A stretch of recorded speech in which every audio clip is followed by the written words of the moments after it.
Tartine, palam pam pam, de beurre, palam pam pam, tartine, palam pam pam, de smeur. Mais non! Tartine, palam pam pam, de vie, Palam papam. tartine de kiff. Welcome, willkommen, bienvenue dans Tartine de kiff. Le podcast qui va dans une nouvelle ère, puisqu'il y aura plus de haine ici, que de l'amour Et on ne maintenant. parlera pas de chanteurs. De gens qu'on déteste, Que de du tout ce kiff. qu'on déteste. Est-ce Le que truc tu qu'on voilà. aime. Que Voilà. des trucs qu'on aime, t'aimes quoi par exemple? Question suivante. Ah, c'est vrai. Sache que je me suis découvert une passion pour les terrariums. J'adore les terrariums. Mais moi aussi j'adore. J'en ai pas. Tu veux en avoir un? Non, je dis pas ça en mode petit terrarium. Non, c'est j'ai bien envie de m'en faire un moi. Ouais. C'est juste que je sais pas, j'étais passé à côté quoi. J'avais loupé le phénomène terrarium. Mais genre avec des plantes ou des insectes? Non, sinon c'est un vivarium. Mais moi terrarium, c'est le principe d'avoir des plantes qui sautent. En fait, ça fait un microcosme. Et je trouve ça fou quoi. C'est incroyable. Tu le changes genre une fois tous les 6 mois. Tu remets un peu d'eau, un peu de truc, mais ça se. Tu peux le faire avec des plantes carnivores. Ah ouais. Moi j'adore les plantes carnivores. Voilà. Putain mec, ça fait du bien là. On parle de trucs qu'on aime bien. Putain. Ouais, du coup Riles. Non. Un truc à la volée, t'as forcément des trucs que t'aimes. Plante carnivore du coup. Plantes carnivores j'adore. Ok. C'est une grande passion. Edwin, de retour. De retour après un mois sans enregistrer. Eh Parce oui. qu'on avait expliqué le Oui, poteau rose, On évidemment. l'a beaucoup dit. On l'a beaucoup dit. Là, on a dit, au moment où l'épisode d'avant il sort, je serai en train de marcher. Pas du tout. On s'est foiré sur les délais. Et on avait fait un peu des annonces à la Ouais. prédiction. On avait dit rencontre avec des animaux. Des anecdotes à base Ouais, d'animaux. ouais. C'est vrai en plus. Non, j'ai pas Ah, non, d'anecdote. Avec des animaux, non. Ok, J'ai c'est rien avec les raté. animaux. Bon, il me semble qu'on souhaitait à ce Edwin dans un mois, donc le Edwin que j'ai en face de moi là actuellement, on lui souhaitait d'avoir fait des rencontres, d'avoir fait. Est-ce que Oh. nouveau Edwin Reborn? Edwin Reborn, non. Non. D'ailleurs, tu me tends la perche. J'ai appris que la crèche des bébés Reborn, c'est faux. Ça n'existe pas. C'était un faux reportage. Oh non. Donc, mec, on s'est énervé. On a fait. Comment c'est un faux? On a donné de la lumière pour un truc qui n'existe pas, quoi. La crèche bébé Reborn n'existe pas. Ah mais là, mais c'est un pilier de tartine de kiff qui s'effondre. Ouais. Je me suis dit, est-ce qu'on le dit, mais. Oui, c'est transparent, mais. Ah, on va pas être des menteurs. Écoute, ce qui compte, c'est pas l'arrivée, c'est le voyage. Oui. Donc, ok. Après, il y a c'est- quand même des gens qui ont des bébés Reborn. Oui, mais c'est la crèche quand même, on a bien tapé dessus, mais on a tapé dans le vide. Coup d'épée dans l'eau. Accrochez-vous pour un tunnel. J'espère que ce sera intéressant pour vous. Donc, chers amis, chers tartineurs, cher Lucas, Oui, c'est moi. commençons par la base. Donc, quel était mon périple? Tout simplement, j'ai commencé à Irún en Espagne, donc c'est au nord, et je suis allé jusqu'à Colombré, donc c'est tout le nord, quoi. J'ai marché pendant 2 semaines. L'objectif étant le kiff. À la recherche du kiff. À la recherche du kiff, début très kiffant. Non, pas du tout. Attends, pas du tout. Premier jour, une catastrophe. Une catastrophe, Parce ouais. que je prends 13 heures je fais 13 heures de train. T'enregistres Tartine de kiff, tu te réveilles, tu pars. Je fais 13 heures de train. Le train a du retard et tout. J'arrive hyper tard. Je vais à Irún. Juste avant, je passe la frontière au niveau d'un pont. Et je vois un message sur la migration, tu vois, en mode un peu genre migrant, bienvenue, quoi. Genre un truc hyper. Enfin, un truc bien, quoi. Et je me dis, putain, on va être bien sur cette terre-là. Je suis content. J'arrive à l'accueil de pèlerins. Donc, un truc qui était vraiment pas cher, quoi, parce que c'est pour les pèlerins. Et j'arrive, mec, je suis tellement content. Mais genre d'être là, de marcher, de partir en vacances et tout. J'arrive, je suis en mode, oh là, possible de dormir qui? Genre, vraiment, j'étais trop content. Et il me demande, le mec était en mode hyper froid, il me fait, document. Je dis, bah, ok, grosse ambiance. Donc je montre mon permis de conduire. Et là, il le prend, mec, il le plaque sur la table, il fait, non. Et je suis en mode, bon, je suis perdu, tu vois, je me dis, qu'est-ce qui se passe? Et genre, il me dit, en gros, bon, là, c'est l'enfer parce que c'est l'espagnol et je comprends rien, mais bon, j'ai réussi à comprendre tant bien que mal et à m'exprimer tant bien que mal. Mais en gros, il me dit que il faut la carte d'identité, quoi. Que je suis là-bas. Bon, là, j'ai tort, mais en fait, j'ai tout le temps le réflexe de prendre mon permis plutôt que ma carte d'identité parce que ça rentre dans le portefeuille, quoi. Ah, parce que t'as l'ancienne carte d'identité un peu plus large et que Ouais, un t'as peu le plus nouveau large. permis, c'est ça? Enfin, non, en fait, c'est pas de ma faute, c'est la faute de l'État. Ouais, mais dis donc, ils font les nouvelles cartes d'identité même elles sont petites. Ouais, mais ça demande de l'administratif, donc là, c'est de ma faute. Voilà. C'est l'accueil, là c'est l'endroit où tu vas dormir qui te. Ok. Donc je suis dans une grande ville en plus, tu vois. Le mec me dit non, je lui dis mais je l'ai sur mon téléphone, il me dit non, il me dit que la loi c'est la loi, que machin. Je lui dis mais vous allez pas me laisser dormir à la rue, quoi. Et là, bon, je parle très peu espagnol, mais il m'a dit no es ma problema. Je me suis dit bon, j'ai compris. J'étais en mode quoi?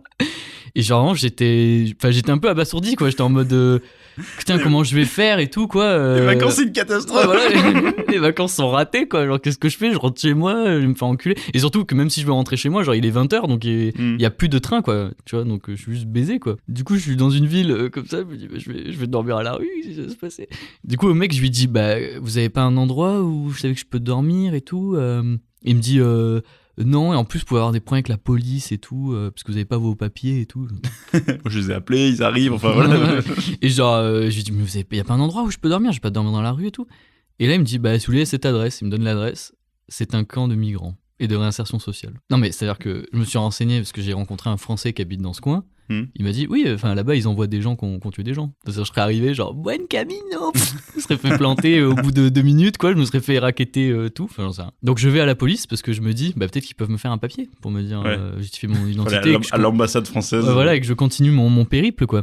Non, parce que l'ambassade française était à 9 jours de marche. Et en fait, le flic, je lui explique la situation, il est en mode, vous avez pas laissé dormir. Mais n'importe quoi. Bon, du coup, une carte d'un permis n'est pas valide quand même en Espagne, mais le mec était quand même choqué qu'on me laisse dormir à la rue. Oui, côté humain, quoi. Oui, voilà, oui, côté humain. Le mec était super sympa pour un flic. Et, mais je te parle de l'autre qui n'a pas du tout le côté humain de.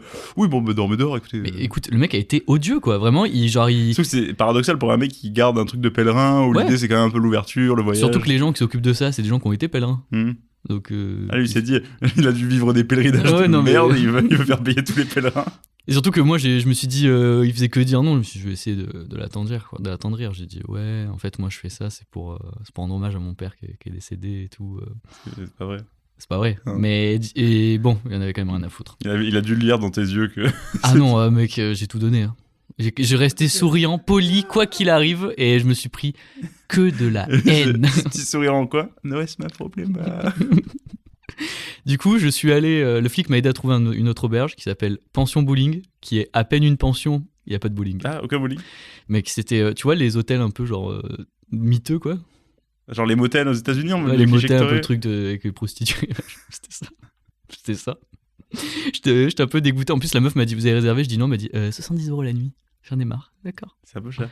Oui, c'est un peu cher. J'espère que la chambre est luxueuse. Bah non, du coup. Pas du tout.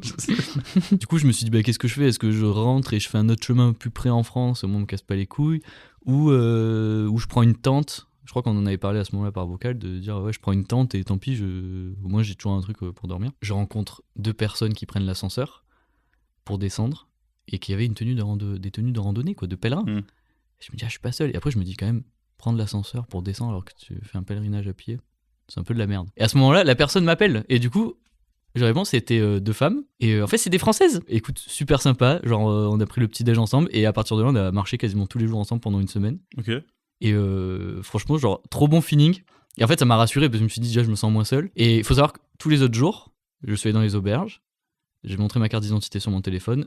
Je n'ai eu aucune remarque. Donc ce connard d'espagnol hospitalier à la con là, ouais, voilà, c'était le premier. C'était un abruti, tu vois. Si c'était arrivé le deuxième jour, je me dis bah le mec la vieille il m'a rien dit. Donc voilà, du coup je traîne avec Margot et Sylvie, du coup gros big up. Ce qui était incroyable vu que j'étais dans les Pays Basques espagnols, c'est qu'en fait les gens sont super racistes envers les Français. Mais à un niveau vraiment où les gens sont désagréables avec toi, ils te font payer plus cher sans raison. Du coup, j'étais un peu en mode de putain, fais chier. Genre, tu sais, genre, c'est le premier jour, je fais que m'en prendre plein la gueule. On a voulu m'envoyer dans un camp de migrants et tout. À un moment, je passe devant un bar avec les 2 personnes et d'autres Français. Et là, mec, il y a un groupe de jeunes qui commencent à genre nous encourager comme ça avec les bras levés, tu vois. Et je me dis putain, ça fait un peu plaisir, un peu de baume au cœur. Là, je tends l'oreille, j'entends go homme, go homme, go homme. Putain, je suis blanc en fait. Déjà, j'ai même pas besoin d'avoir de papier parce que je suis blanc et je comprends pas. Vous n'avez pas le droit, d'accord? On n'a pas le droit, je suis comme vous. C'est pas nous le. Blague à part, j'ai raconté l'anecdote à un client, il m'a dit et pourtant, vous avez pas une tête d'arabe? Je te dis merci du soutien. Tu sais, moi je faisais que me dire mais je suis blanc quoi. Je comprends pas pourquoi on vous traite comme ça. Je veux mon moins de privilèges. Rendez-moi, rendez-le-moi. Estoy blanco. No está. Bref. Par contre, j'ai rencontré un autre étranger. Je lui ai dit, mais ils sont pas hyper chelous avec les étrangers ici et tout? Ils me font, ah non, je trouve pas. C'est juste ma gueule, quoi, en fait, qui plaît pas concrètement. Et ce qui est marrant, c'est que, en fait, tu rencontres plein de gens Et dans l'eau, t'as des rencontres qui commencent super mal. Genre, il y a eu un matin, en fait, où ça allait être 8h. Donc, il faudra que les pèlerins se lèvent très tôt, en général, vers 6h et tout. Au moment où j'arrive dans le dortoir, et je chantonne. Et il y a un mec qui me fait « Mais tu sais qu'il y a des gens qui dorment ici ?» Et c'était un Français. Et en fait, la collègue Margot m'avait parlé de ces Français-là en me disant « Ils sont super sympas. » Du coup, moi, je me dis « Ah, le mec est en train de blaguer ?» Donc, je fais « Non. » Il fait « Bah, si, en fait. » Et je fais « Non. » Et je pars comme ça. Et en fait, le mec était hyper désagréable. Alors qu'au final, on s'est rejoints dans la journée, on a parlé. Et au final, on a fait que rigoler toute la soirée. Oui, ce côté réveil, c'est chiant quand tu te réveilles. En plus, le soir même, avec tout le monde, on s'est bu des petits coups, machin et tout. Et on a pris à manger très tard. Et quand on est arrivé, on dormait dans un couvent. En gros, le couvent était fermé. Alors, on a envie de fermer à 22h, il était 21h30. Et du coup, on a sonné en mode comme des fous jusqu'à qu'on nous ouvre. Et j'étais en mode putain, je vais vraiment finir par dormir dehors, quoi. C'est l'enfer. Tout te pousse vers dormir à la rue, quoi. Peu à peu, ça arrive, quoi. Et toujours dans ce climat de gens qui sont un peu odieux. L'hospitalier, genre insupportable, il nous dit non, vous avez pas le droit de manger dedans. Je dis oui, mais on va pas ne pas manger. Il dit si, vous le mangez demain matin. Genre le mec nous a interdit de manger, quoi. Il nous a dit je vous interdis de manger. Du coup, on était dans les dortoirs, donc ça fait vraiment, tu sais, genre un peu un camp de prisonniers, quoi, tu vois. On est là en train de manger en cachette, quoi. Il y a un mec qui est allé aux chiottes, genre pour se cacher, pour manger son burger, quoi. Et j'étais en mode, mais putain, c'est quoi ce putain de problème dans ce pays-là, quoi. D'ailleurs, j'ai oublié de dire la ville où j'ai commencé avec l'hospitalier insupportable, à Irun. Mec, j'ai jamais vu des gueules pas possibles. Tout le nord de l'Espagne, des gueules pas possibles. Vraiment, c'est. Je comprends mieux d'où viennent mes origines espagnoles, quoi. Vraiment, je te jure. Et ton côté abject.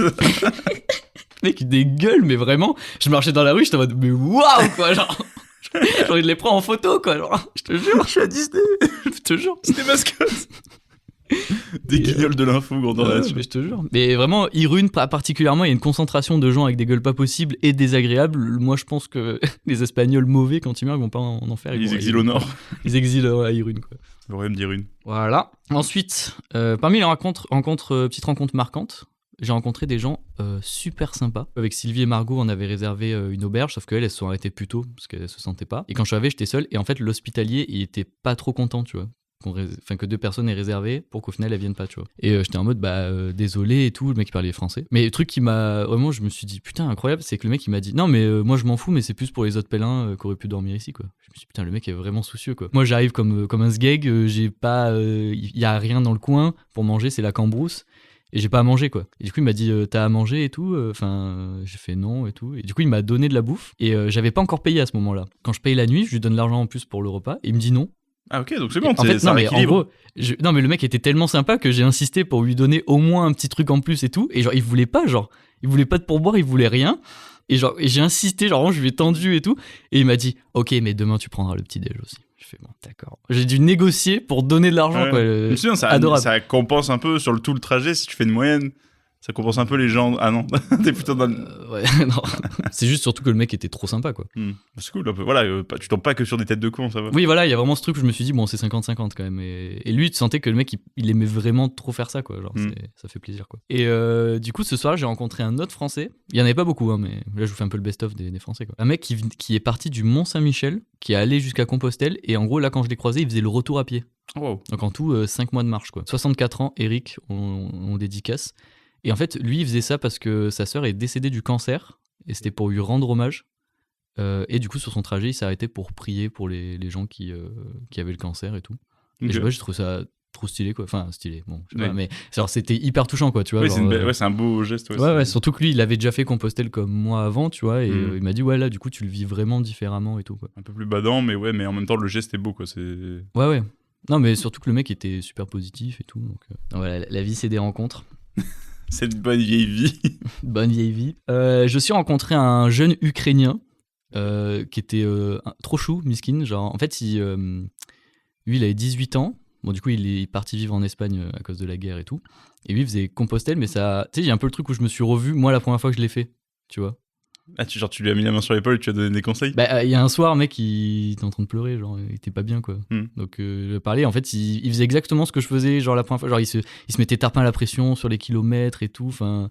Et du coup, je lui ai donné plein de conseils. Mais genre, je sais pas, ça m'a... Tu sais, je me suis dit, c'est fou que des gens qui ont rien en commun en soi, parce que moi, j'ai pas vécu la guerre, j'ai pas migré, machin et tout, et qu'au final, on a pu ressentir la même chose à cet endroit-là, sur ce chemin-là, quoi. Et c'est ça qui est beau. Si tu te sens pas trop bien, il y a un podcast, si tu veux, je peux te donner le lien. Il parle pas français. Oui, tu lui donnes le QR code, tu lui montres. Je lui ai montré. Il a arrêté de pleurer un instant. Il a fait, c'est quoi ce pain? Et maintenant, il est président. Oui. C'est quoi ce pain? J'ai également rencontré, j'ai beaucoup marché avec un Français, un Anglais qui parlait français et un Allemand, Joe et John. Joe et John, il s'appelle? Ouais. Putain, ok. Qui était très drôle et tout. Et ce qui est marrant, c'est que John, qui était allemand, en fait, il avait un côté un peu stoïque, mais j'ai trouvé des failles. C'est genre, je lui ai expliqué déjà le brain rot, il connaissait pas. Ah, tu lui as fait un cours de brain rot? Ouais. Formation. Et il a dit, en France, c'est bizarre les trucs que vous aimez. J'ai fait, alors attention, c'est italien. C'est mondial, le brain rot. C'est italien et c'est mondial. J'approprie pas la culture des autres, quoi. Mm. Et en fait, j'avais juste à lui dire, blim blim patapim, et il était mort de rire, quoi. Ah, il est rentré dans le truc direct, quoi. Mais en fait, c'est vraiment genre, je faisais des petites blagues, tu faisais des petits rictus ou quoi, ou machin quand on blaguait, mais ça vraiment, ça le cueillait, quoi, tu vois, c'était le point faible, quoi. Pour avoir, moi j'ai fait allemand comme langue Ouais. pendant ma scolarité. Du coup, je suis quand même pas mal parti en Allemagne, tu vois. Il y avait plus de voyages en Allemagne que dans les autres pays quand tu faisais d'autres langues, je sais pas pourquoi. Ça doit coûter moins cher. C'est les voies ferrées, elles sont déjà là. Ouais. Je suis pas désolé. Ah, ok, super. Tout ça pour dire quoi? Ah oui, et les Allemands, ils ont un peu ce côté un peu stoïque et tout. Ouais, voilà. Où tu sais pas trop, t'as l'impression que tu sais pas ce qui se passe dedans, quoi. Ouais. Et donc, c'est ça, en fait, c'est genre poker face, et d'un coup, il éclate de rire quand tu fais tout c'est rigolo, quoi. Et ça, et la fameuse vidéo du poisson carotte. Et du coup, j'avais juste à faire. Et vraiment, il était mort de rire, quoi. C'est fou. Et là, on revient doucement aux racines de Tartine de Kiff, Mhm. puisque forcément, moi, petit plaisantin qui rencontre des gens, je fais des imitations. Mhm. Et je fais l'imitation de Trump. Et je la fais souvent, apparemment. Enfin, dès que je croise des gens. Surtout les gens qui me disent, je viens des USA, je fais, attends, bouge pas. Surtout que t'as un peu ce truc de vouloir prouver qu'elle est bien alors que tout le monde nous dit qu'elle est bien. Bah, les gens, je leur dis, qui j'imite? Je fais Trump et ils disent, c'est Trump. Donc, voilà. Ouais. Je sais pas, quand on l'a testé. C'est-à-dire que je l'ai sur nos fait potes, devant un autre Allemand. Et il m'a dit, mais mec, c'est incroyable. Et après, il est venu me voir, il m'a dit, tu peux le faire, je te filme. C'est payant. Ouais, et j'ai fait, non, tu sais, j'étais un peu en mode, j'ai besoin de réfléchir. Je fais, ouais, non, mais juste d'abord, je vais prendre ma douche et tout. Et il me fait, ouais, mais là, les douches sont occupées. Du coup, j'étais un peu forcé en mode, Fais le I singe, think ouais. to- Je sais pas si tu sais, mais j'ai des origines espagnoles. Oui, tu l'as dit il y a 5 minutes. Et oui, je le savais d'avant. Tu sais pas. Si, bien sûr. Ouais. Si, oui, ça va. Oui, j'ai une mauvaise mémoire, mais gros, ça y est. Voilà, donc dans ma famille, il y a un peu des zones de flou. Je peux rentrer dans les détails, mais un des trucs que je sais principalement, c'est que mes ancêtres du côté de mon père, mes arrière-grands-parents, ont fui l'Espagne à cause de la dictature de Franco, tu vois. Je savais déjà ça à la première fois que j'étais allé en Espagne, mais là c'était différent. J'ai ressenti un sentiment que j'avais jamais eu de ma vie, c'était un peu le retour aux racines, tu vois, Ok. en étant en Espagne. Et en fait, je pense le Nord était plus franquiste, donc il y a beaucoup de vestiges, plus en restant avec Sylvie, qui elle a la même histoire aussi. Ben, genre, il y a vraiment eu ce truc où j'ai un peu baigné dans ce qu'on appelle la retirade. C'est en gros tous les Espagnols qui ont quitté l'Espagne pour aller en France. Ok. Donc, Oui, c'est souvent, genre les gens, l'immigration espagnole. voilà, l'immigration espagnole. Et c'est fou quoi, de ressentir ça. Par exemple, tu vois, Sylvie, son grand-père est parti du sud de l'Espagne à pied. Genre, il a laissé toute sa famille. Il est parti à pied jusqu'en France pour avoir de quoi vivre en France et les faire venir, quoi. Ok. Ce qui est fou, quoi. C'est putain d'Espagnols qui veulent de boulot. C'est putain de C'est vrai. Rodriguez. C'est vrai que maintenant c'est un peu accepté parce que l'immigration a changé en France, mais italien-espagnol de base, Ouais, c'était hyper mal vu, quoi. c'est les générations de. Ouais. Ils sont blancs et chrétiens, donc ça. Ah, ça va. Alhamdoulilah. Ceux qui ont migré, non, c'était pas trop à fond. Est-ce que vous voulez un petit cours d'histoire sur Comment ça? dictature de Franco? Tu me vois déjà? Non, mais je sais pas trop. Je parle aux auditeurs, t'attends qu'ils Je sais répondent. pas, est-ce que tu veux que je fasse ça? Vas-y, oui, vas-y. Du coup, en gros, juste contexte Oui, historique. c'est James Franco, l'acteur. Oui, Qui... qui a viré totalitaire et tout. Ouais. Non, mais en gros, du coup, je me suis intéressé à ça et t'as eu en fait la République qui est passée au pouvoir en Espagne, qui a séparé l'Église de l'État comme en France. Sauf qu'ensuite, après, il y a eu un coup d'État de Franco où il a pris le pouvoir et il a tarpinste remis la religion en avant. Et tous les gens qui étaient républicains ou qui étaient pour le droit des femmes, enfin tout un truc un peu progressiste, ils étaient tués. Et genre, par exemple, Il va Franco. par exemple, pour les femmes qui avaient fait des mouvements sociaux féministes, Rapport à son nom. bah du coup, on les. Pardon, vas-y. Franco. Non, mais je suis en train de mettre un tunnel, je sais. Mais non, ça va. Ok, ça va. Enfin, tu l'avais prévenu, de toute façon, tu l'as pas fait ce tunnel. Ouais. On aime bien reçu, tu vois, c'est un tunnel, mais C'est un beau tunnel. il est bien dedans. Oh, il y a des tableaux. Du coup, par exemple, genre les gens qui étaient républicains, enfin qui avaient été, mais même s'ils ont changé de camp, tu vois, mais genre qui a eu un lien avec Oui, en quelqu'un gros, avec t'es ça. pas d'accord. Genre, on leur donnait pas à manger, toute leur famille on leur donnait pas à manger.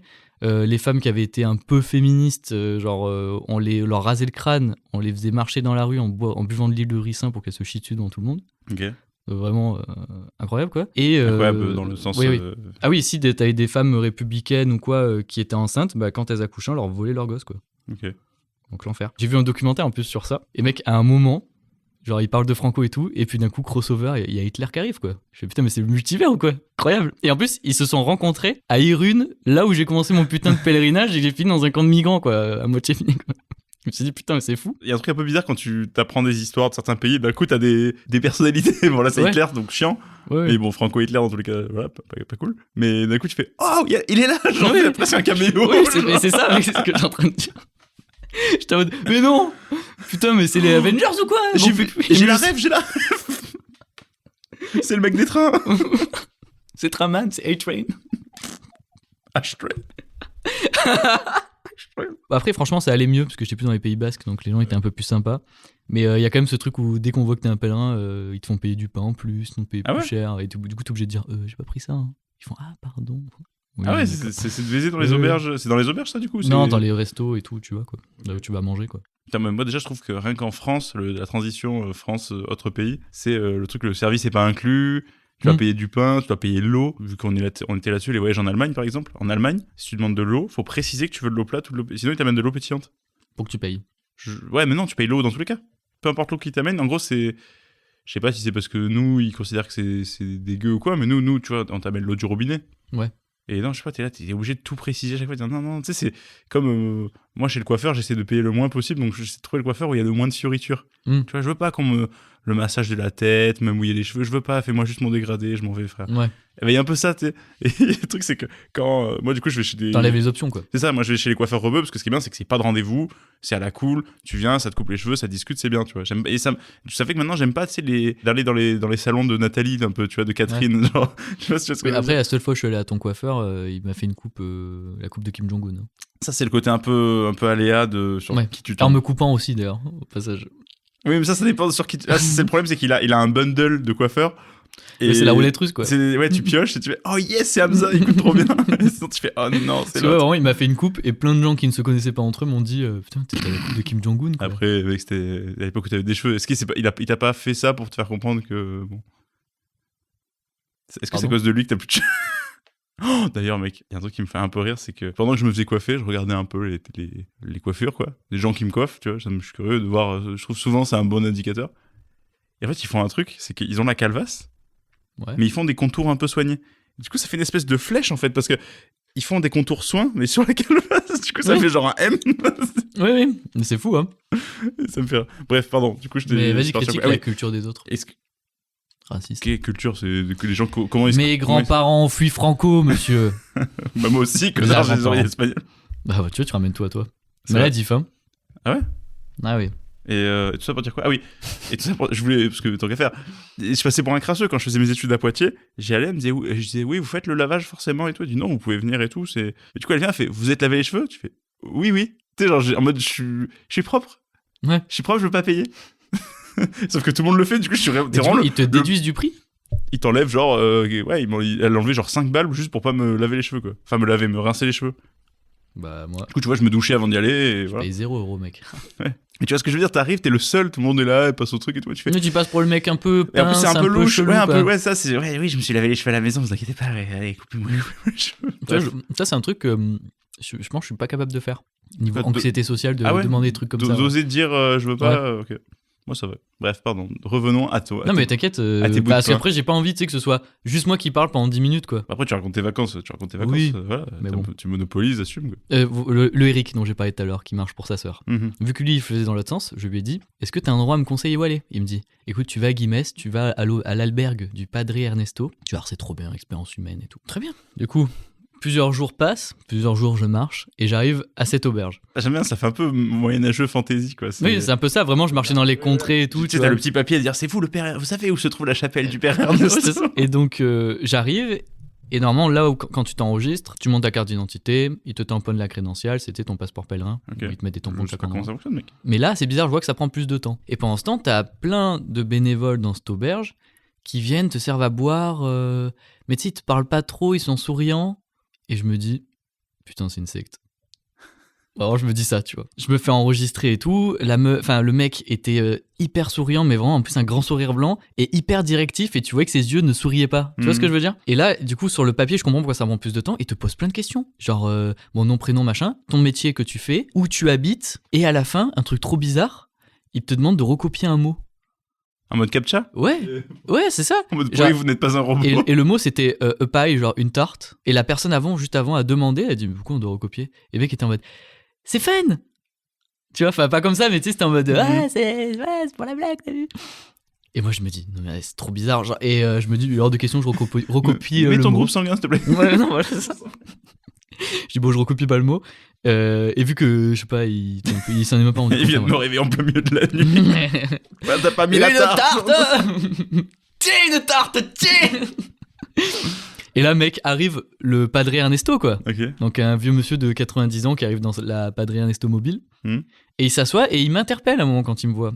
Et il parle un peu français. Donc, je m'assois avec lui, je lui parle et tout, je pose des questions. Et à un moment, je lui dis, c'est marrant, les autres auberges, ils prennent pas autant d'informations et tout. C'est comment ça se fait, quoi? Et il me fait, parce qu'ici, c'est une auberge spéciale. Ce qui n'est pas une réponse. Ce n'est fin de la phrase. Ah, c'est à ce moment-là, fin de la phrase. Ce n'est pas une explication, c'est rien, c'est voilà quoi. Il dévie sur autre chose. Il se lève, il s'en va. Il s'envole. Tu vois. Je me dis, mais qu'est-ce que c'est que c'est? En fait, tu vois vraiment des trucs où t'as pas de truc concret de le penser, mais mon intuition est vraiment en mode. Ouais. Tu vois, vraiment, je suis en mode. Ça surtout, pue la secte, quoi. Surtout qu'avec avec les témoins de Jéhovah, t'as remis un peu tes curseurs. J'y bien. Ah ouais? Du coup, je vais voir les avis Google. Donc, ils sont positifs, il a 4,7 quand même, tu vois. Mais les avis négatifs, tous les avis négatifs des gens qui ont le même ressenti que moi, quoi. L'expérience la plus angoissante du chemin.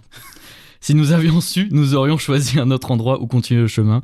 Le concept de saluer Ernesto, son discours, la nourriture, l'hospitalité, ne nous ont pas convaincus. Nous étions mal à l'aise face aux personnes autour de nous qui semblaient hypnotisées. Les bénévoles paraissaient débordés. On nous a aussi proposé des soins pour les ampoules. Des gens pleuraient dans les bras de l'infirmière. Mon compagnon de marche a fini par accepter les soins et n'a pas pu marcher pendant une semaine. Ils prétendent que tout est gratuit, mais ils vous donnent l'impression de leur devoir beaucoup et demandent des dons. Au final, vous avez payé le même prix qu'ailleurs, sauf qu'ailleurs, vous pouvez profiter de ce temps pour vous détendre. Mais pourquoi il t'a conseillé? Est-ce que t'as pris contact avec le gars pour lui dire, mec, pourquoi tu m'as envoyé là-bas ou pas? Non, j'ai pas fait. Toi, il s'est fait matrixer, en fait, il en fait partie, quoi. Non, et il y a aussi ce commentaire lunaire, c'est « Ce lieu aborde une façade étincelante et cache de sombres secrets. Tenez-vous à l'écart, car il est dirigé par le prince de la lumière, autrement dit, le chemin vers H.L. » Je pense l'enfer, quoi. H.L. est pavé de bonnes intentions. Jeune âme, soyez vigilante. Alors lui, je pense qu'il est pas mieux, hein, mais...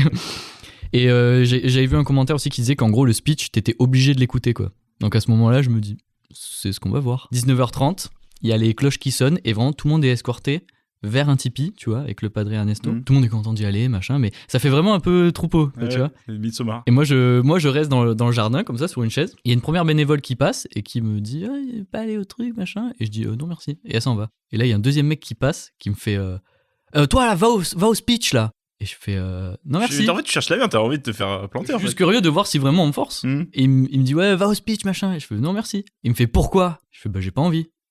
Et il fait pff. Et il s'en va comme ça, tu vois. Et donc on m'a pas forcé, mais tu sens qu'il y a quand même une pression pour que tu y ailles. Du coup j'ai fait bon bah maintenant que ça c'est fait, je vais aller écouter le speech, tu vois. Et là genre le Padre Ernesto qui parle pendant genre 1 heure. Et en gros, il parle que de lui, quoi. Ah oui, et là, Là, je vous ai décrit les gens, mais je vous ai pas décrit l'endroit. Plein de petites cabanes avec plein de petites décos un peu coloniales de différentes cultures du monde. Parce qu'en fait, le Padre Ernesto était un prêtre missionnaire qui allait dans les 4 coins du monde pour évangéliser tout le monde et aider, tu vois. Ce qui est intéressant, tu vois. Et en fait, il raconte sa vie dans les 4 coins du monde. Il raconte l'histoire de l'albergue, que c'était sa maison familiale, blablabla. Notamment parce que sa famille qui a dû fuir Franco à ce moment-là. Enfin, bref. Donc, ce qui est intéressant, mais le concept de te forcer à l'écouter, je trouve pas ça normal, tu vois. Et il parle que de lui, il dit ouais moi j'ai fait l'université de la vie, machin, blablabla. Vraiment, il lève les bras comme ça quand il en parle, il fait soyez avec moi. Voilà, et en fait son but c'était de donner sa philosophie du chemin. En fait, chacun a sa philosophie donc du chemin, donc quitter pour, enfin bref. Et après il dit ouais qu'il faut se méfier de la manipulation politique et religieuse, quoi. Vraiment, je suis en mode... Et il y avait des fresques sur les murs pour représenter tous ses propos, tu vois. Putain, je les ai pas pris en photo. Mais... Alors Edwin vient de me montrer une photo de là où il fait le discours, c'est Mitsoba. C'est vraiment il y a vraiment des peintures avec des pèlerins qui marchent et tout, et qui représentent genre des marionnettes. Il y en a un là, ça se voit pas, mais il représente des marionnettes. À ça d'avoir une statue en or de Ernesto. Hein. Ouais, c'est ça. Non, après, il y avait très peu de représentation de lui. J'ai fait attention parce que, mec, dès que j'ai fini de me laver, j'ai inspecté tous les lieux. Culte de la personnalité, je cherche de partout. Ouais. Mais il y a vraiment ce truc quand même un peu culte de la personnalité où il parle que de lui et il parle même peu de religion. Tu vois, j'ai déjà dormi dans d'autres lieux religieux sur le chemin où en fait on te dit, si vous voulez, il y a une messe.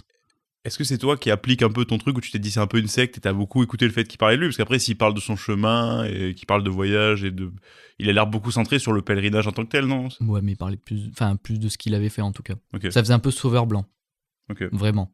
Il y a un commentaire qui le dit en plus, qui est dans un délire sauveur blanc. Enfin. Et oui, mais j'ai quand même cette intuition, je sais qu'elle vient pas de nulle part, tu vois. Et en plus, quand je vois les avis Google, parce qu'il y en a qui sont plus vieux, je pense qu'entre-temps ils se sont calmés, mais il y en a vraiment, apparemment, ils étaient vraiment forcés, quoi. Genre. Et même de ce que j'ai entendu en me renseignant dans un peu là où j'allais, les gens autour, ils ont une vision un peu en mode, ils posent problème. Au niveau local, dans le sens où, par exemple, vu qu'il fait tout gratuit et qu'il vit des dons, en fait, il paye pas d'impôts. Du coup, tous les restos à côté, tu vois, c'est... Enfin, voilà. Quand j'allais dans d'autres lieux sur Compostelle, des lieux religieux où je peux dormir, on te propose genre de participer à une messe et on te dit bien que t'es pas obligé. Et quand il va, genre, le mec ne parle pas que de lui, quoi, tu vois. Ouais. À la rigueur, il parle que du chemin, il parle des fois un peu de religion, mais voilà, si t'as voulu y aller, bon, ça te dérange pas en théorie, tu vois. Même les gens parlent d'eux, tu vois, parce qu'au final, il a beaucoup parlé de lui, mais il a pas parlé des gens. Après ça, on va manger.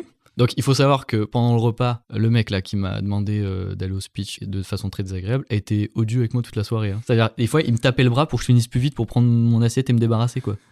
Genre hyper directif, c'est bon et tout. Je suis resté qu'avec des Français et tout, et je leur disais mon point de vue, mais bon, ils étaient pas non plus en mode hypnotisé, en mode c'est le gourou machin, mais ils étaient un peu en mode ouais, mais tu sais, c'est comme ça et tout. Et moi, j'étais un peu en mode vous comprenez pas, j'avais le chapeau en aluminium, parce que vu que j'étais allé chez les témoins de Jéhovah et que c'était la même ambiance, tu sais, je leur ai expliqué quoi.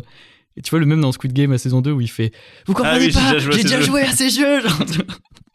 et voilà quoi. Du coup, j'étais un peu le seul. Ah, et à la fin du repas, Ernesto arrive avec des diagrammes et moi j'étais en mode vraiment. Comment ça, des diagrammes? Des diagrammes de la fréquentation du lieu. Un mode PowerPoint, genre où il a une petite affiche. Une petite affiche physique avec des diagrammes de la fréquentation par année, nombre de personnes qui viennent. Okay. En disant pendant le Covid, il y a moins de gens qui sont venus. Nous on n'a pas des dons de l'État oui, pour les dons, c'est le moment ou de l'église. Il attaque. Et genre, tu sais, juste avant, je lui disais, mais c'est un gourou, ça se voit quand même là, tu vois.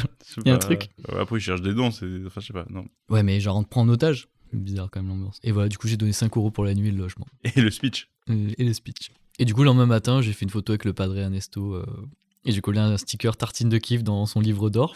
Et j'ai pris une photo. Tu l'as en photo là? Ouais, je l'avais mis en story.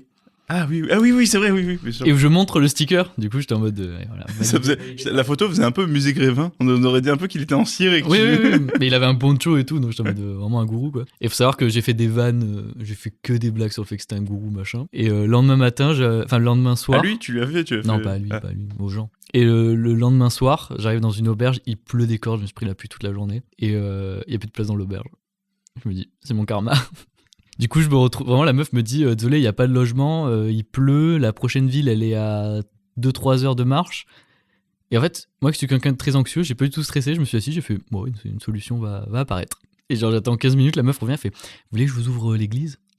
Je fais bah oui, enfin. Du coup, elle m'a ouvert l'église.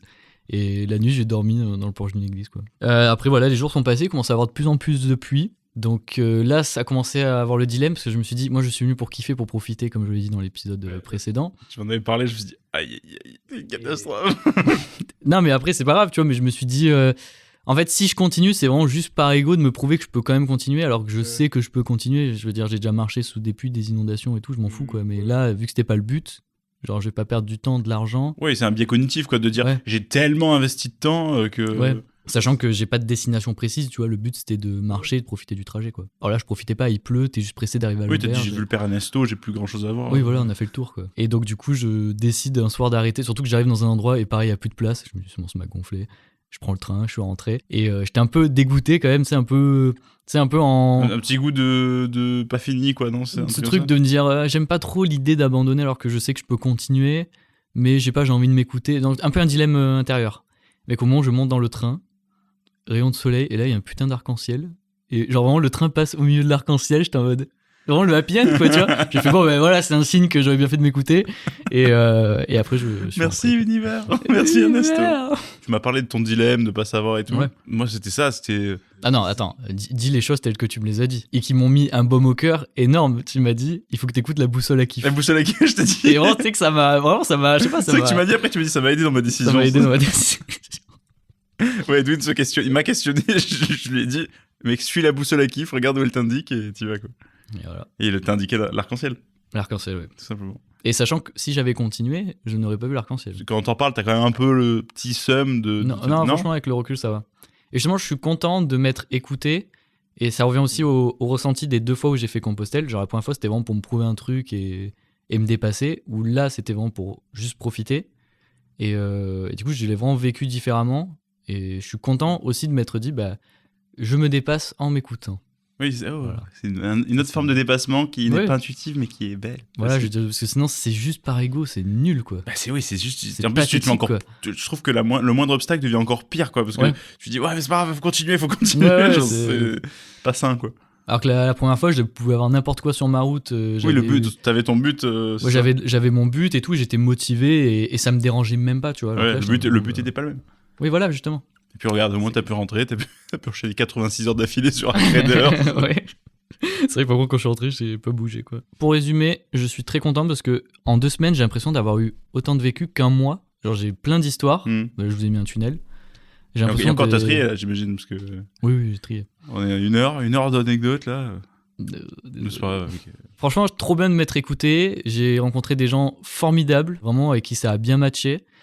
Notamment Sylvie et Margot. Genre vraiment Sylvie qui a la 60aine, genre vraiment on était cul et chemise. Genre, en plus ce qui est marrant c'est qu'elle elle est magnétiseuse. Alors moi j'y crois pas spécialement mais je respecte. Et là où c'était un peu marrant c'est qu'à un moment j'avais mal à la hanche donc quand je marchais je faisais des pauses pour me soigner. Ça faisait comme dans les jeux vidéo tu sais quand tu réanimes quand tu réanimes ton coéquipier. Elle te healait. Ouais voilà c'est ça. Et d'ailleurs petite anecdote Est-ce que ça marchait? que j'ai oublié de noter. Bah, justement, déjà, on était dans un bar et j'ai eu une grosse baisse d'énergie, vraiment, genre, j'avais mal à la hanche.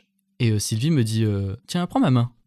Mais sans me dire qu'elle allait me faire quelque chose, tu vois. Donc, déjà, on se tient la main dans un resto avec plein de gens autour et je vois que les gens nous regardent, genre, et vu qu'il y a un écart d'âge, tu vois, ça se voit qu'ils nous jugeaient, tu vois. J'avais trop envie de me lever et faire bah oui, je la baise, et alors tu vois.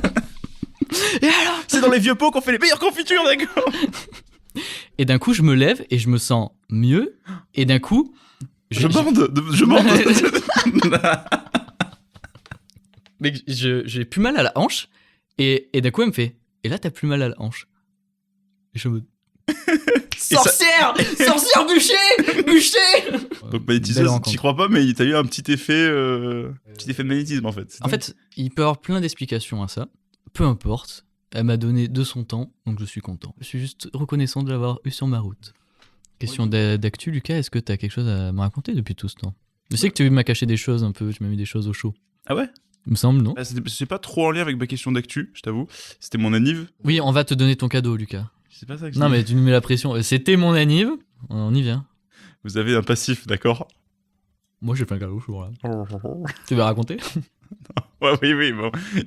Non, c'est un petit background, une année où en fait, voilà, c'est mon anniv. C'était mon anniv dans la semaine et on sort pour faire L'anniv d'une autre personne? l'anniv d'une autre pote. Et je me dis, je pense que tu vois, il regroupe un peu les annives, c'est cool et tout. J'y vais.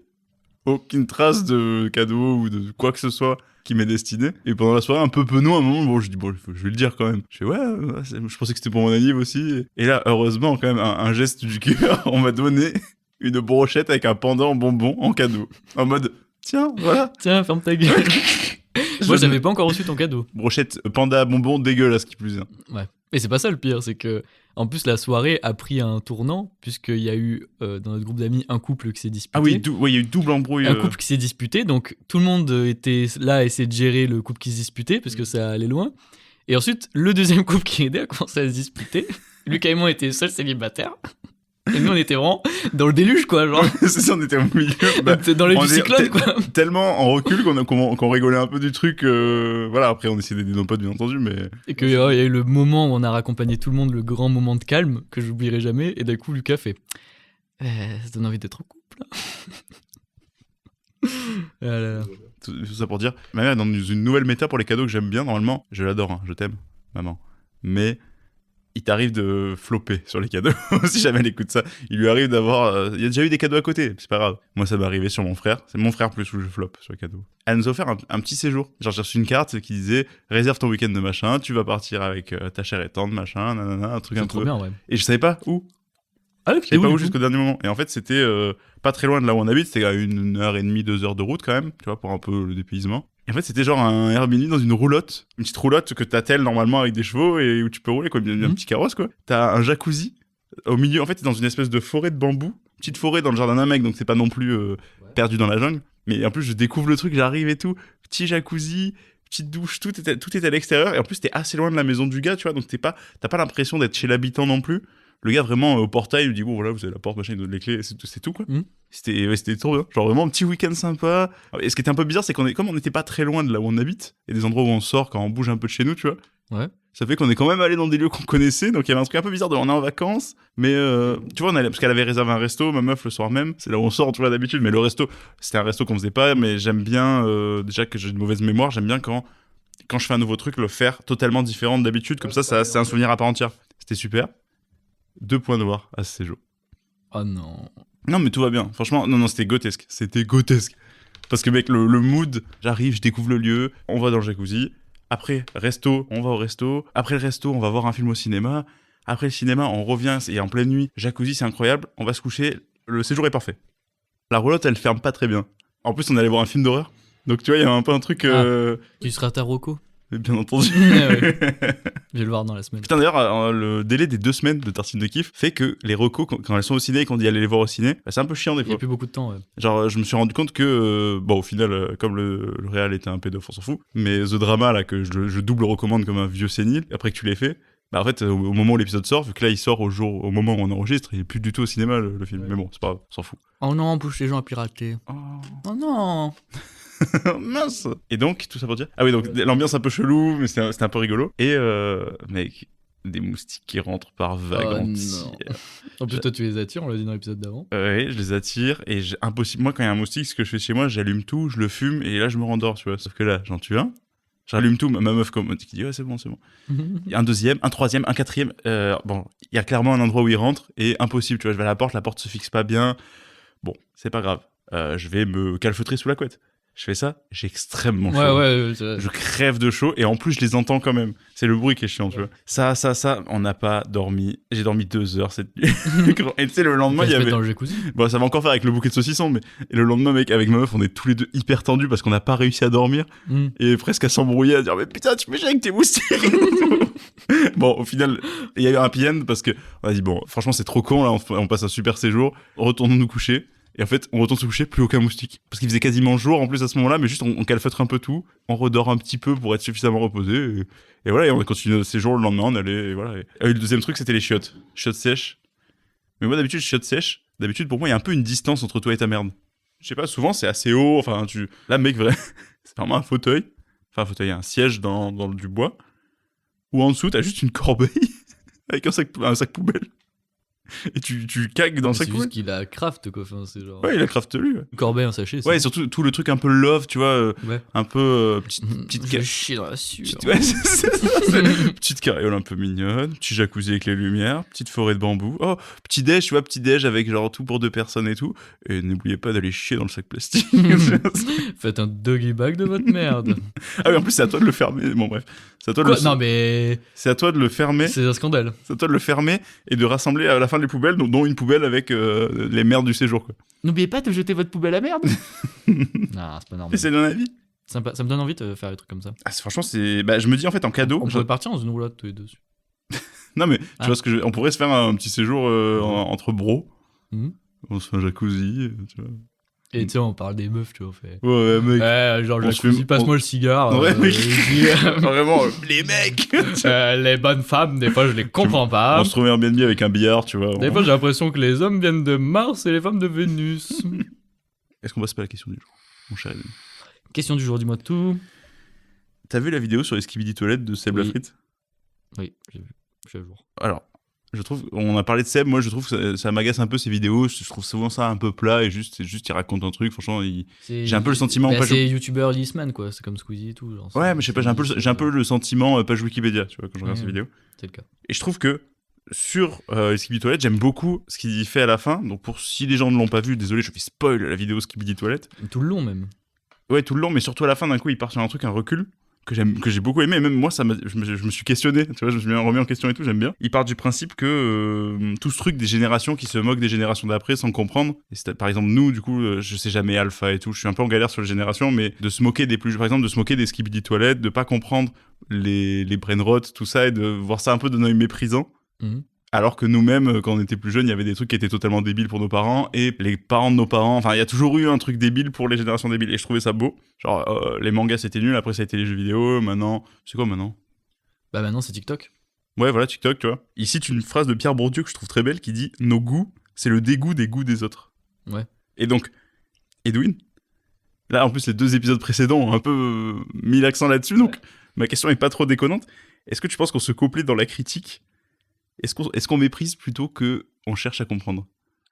Sur certains trucs, oui. Mais après, moi, par exemple, sur les trucs des nouvelles générations, je sais que j'adore faire le mec qui essaye d'être dans le coup, mais j'ai pas de jugement, franchement. Bah, c'est ce que je me suis demandé, parce que j'ai l'impression quand même qu'on aime bien, quoi. Oui. Par exemple, tu vois, tout le délire des brain-rot, de On dit, 6-7... on comprend rien. Enfin, même les gens qui disent on comprend rien, mais les gars, nous, on avait quoi, le Gangnam Style ? Nos parents disaient la même chose. Ils disaient, oh, maintenant, ils aiment n'importe quoi. Le Mannequin Challenge, le Harlem Shake. C'est littéralement du brain rot si tu y réfléchis. C'est d'un coup, c'est n'importe quoi. Ouais. On a eu ça, on a eu Lane Spinner. Maintenant, les jeunes, ils aiment des trucs qui tournent dans leurs mains, quoi. Enfin, voilà, quoi. Mais ouais, c'était la question que je voulais te poser, où moi, tout seul, je me serais dit, j'ai pas l'impression qu'on soit dans le mépris. Au contraire, je crois t'avoir déjà dit même... Je crois que j'adorais être enfant pendant le 6-7, quoi. C'est trop bête, et ça me fait hurler de rire, quoi. Anecdote. Désolé, hein. Non, vas-y, mais mec... Hier, j'étais au bar, j'étais dans un bar et tout. Je tourne la tête, un mec face à notre table, qu'on connaît pas, qui nous fait le 6-7 et il part. J'adore. Ouais. Mon frère à Paris avec sa meuf, ils ont fait un séjour, ils sont allés voir un concert, après ils se sont fait un petit séjour à Paris. Sur les quais de Seine, des gens qui passent en péniche, au loin des gens qui répondent à des 6-7. Bah ouais. Et il y a un truc du... C'est bête, mais il y a un... Oui, voilà, Pour moi, c'est le prochain signe révolutionnaire, tu vois, les antifas se reconnaissent en faisant le 6-7, tu vois, c'est genre... 67 balles dans leur crâne. Non mais genre, nous on avait le dab. Ose me dire que le dab, c'est pas le Harlem Shake. J'adore le dab. Que c'est pas le 6-7, c'est la même chose. Je suis un peu enfin, il est plus trop d'actu, quoi, le dab, mais c'est pour ça que je pense que j'aime bien aussi 6-7, c'est un truc de gestuel. Moi, en vrai, tu vois, sur les modes... Mais après, j'étais pas non plus une égérie du dab, tu vois. Je sais que tout ce qui est mode, ça me gonfle. Ah, parce que tout le monde le fait, c'est le côté marque, c'est le côté flambeau. Après, je sais pas, oui, si c'est le côté un peu... moi, je suis différent, machin... Mais j'ai un truc où ça me saoule. Ce que je disais, c'est le flambeau, c'est le côté flambeau de marque. Le forchure, voilà, aussi. Le forchure, j'ai trouvé ça marrant. Et vraiment, au bout d'une journée, j'ai fait, c'est bon, les gens m'ont saoulé. Genre, c'est... Oui, voilà, c'est les gens qui en abusent, en fait. C'est les gens qui surutilisent le truc. J'ai vraiment pas ce truc où je suis en mode... ouais, les jeunes, on comprend leur truc. Je me dis justement, bah non, c'est juste, ils ont leur code à eux, quoi. En fait, c'est dès qu'il y a du changement, le changement, ça leur fait peur. Or, pour les jeunes, c'est pas du changement, c'est leur vie. Donc, dès qu'il y a du changement, ils ont peur et ils critiquent ou vu qu'ils comprennent pas, tu vois. Mais même, je te disais ça parce que même dans le podcast en général, on a tendance à avoir la critique assez facile. Et est-ce que tu penses pas qu'il faudrait qu'on tire le podcast vers le haut ? Sur quoi ? On l'a fait sur la hype, on n'a pas... Sur la hype, sur Relay, sur les Bébé Reborn, sur mec, on a toujours nuancé. Bah, moi, en tout cas, j'ai l'impression d'avoir nuancé. Bébé Reborn, j'ai dit, dans certains cas, je comprends, machin. La hype, on a dit, oui, ça se comprend. Non, mais après, je suis pas parfait. Enfin, j'ai des défauts, quoi. Non, mais de toute façon, la question c'est parce que j'ai envie qu'on discute de ça. Regarde, t'es en train de manger un truc que je trouve immonde et je l'ai pas dit, tu vois. Après, est-ce qu'en faisant ça, je le dis pas aussi ? Bon, je le dis, voilà. Edwin est en train de bouffer. Il a fait un truc que j'ai jamais vu de ma vie. Il a juste fait des popcorn caramel moi-même. Il a fait des popcorn, il a fait fondre du sucre dans une poêle, il a versé tout le contenu de la poêle sur les popcorn et il est en train de les bouffer. Alors, le mec est choqué que je fasse des popcorn caramel. Ça me débecte. Après, je suis pas trop un gars des popcorn, comme on l'a déjà dit dans l'épisode 1, il me semble. Putain, quantité de sucre. Pourtant, après, c'est vrai qu'à la quantité de sucre, j'ai un peu chié dans la coche, je pense. Heureusement que tu vas pas le fond de l'assiette là. Regarde pas. Je pense que tu peux en faire un frisbee. Y a moyen. Mais bref, est-ce que tu penses honnêtement qu'on a ces schémas-là ou qu'on les a évités ? Je pense qu'on les a évités. Moi, de l'image que j'ai de moi, j'espère que mes actions suivent. En général, j'essaie toujours un peu de comprendre. Je sais pas, est-ce que les gens se remettent en question, c'est ça ? J'ai l'impression que souvent, ce dont on parle, est-ce que les gens ont le temps de se remettre en question ? Ça aussi.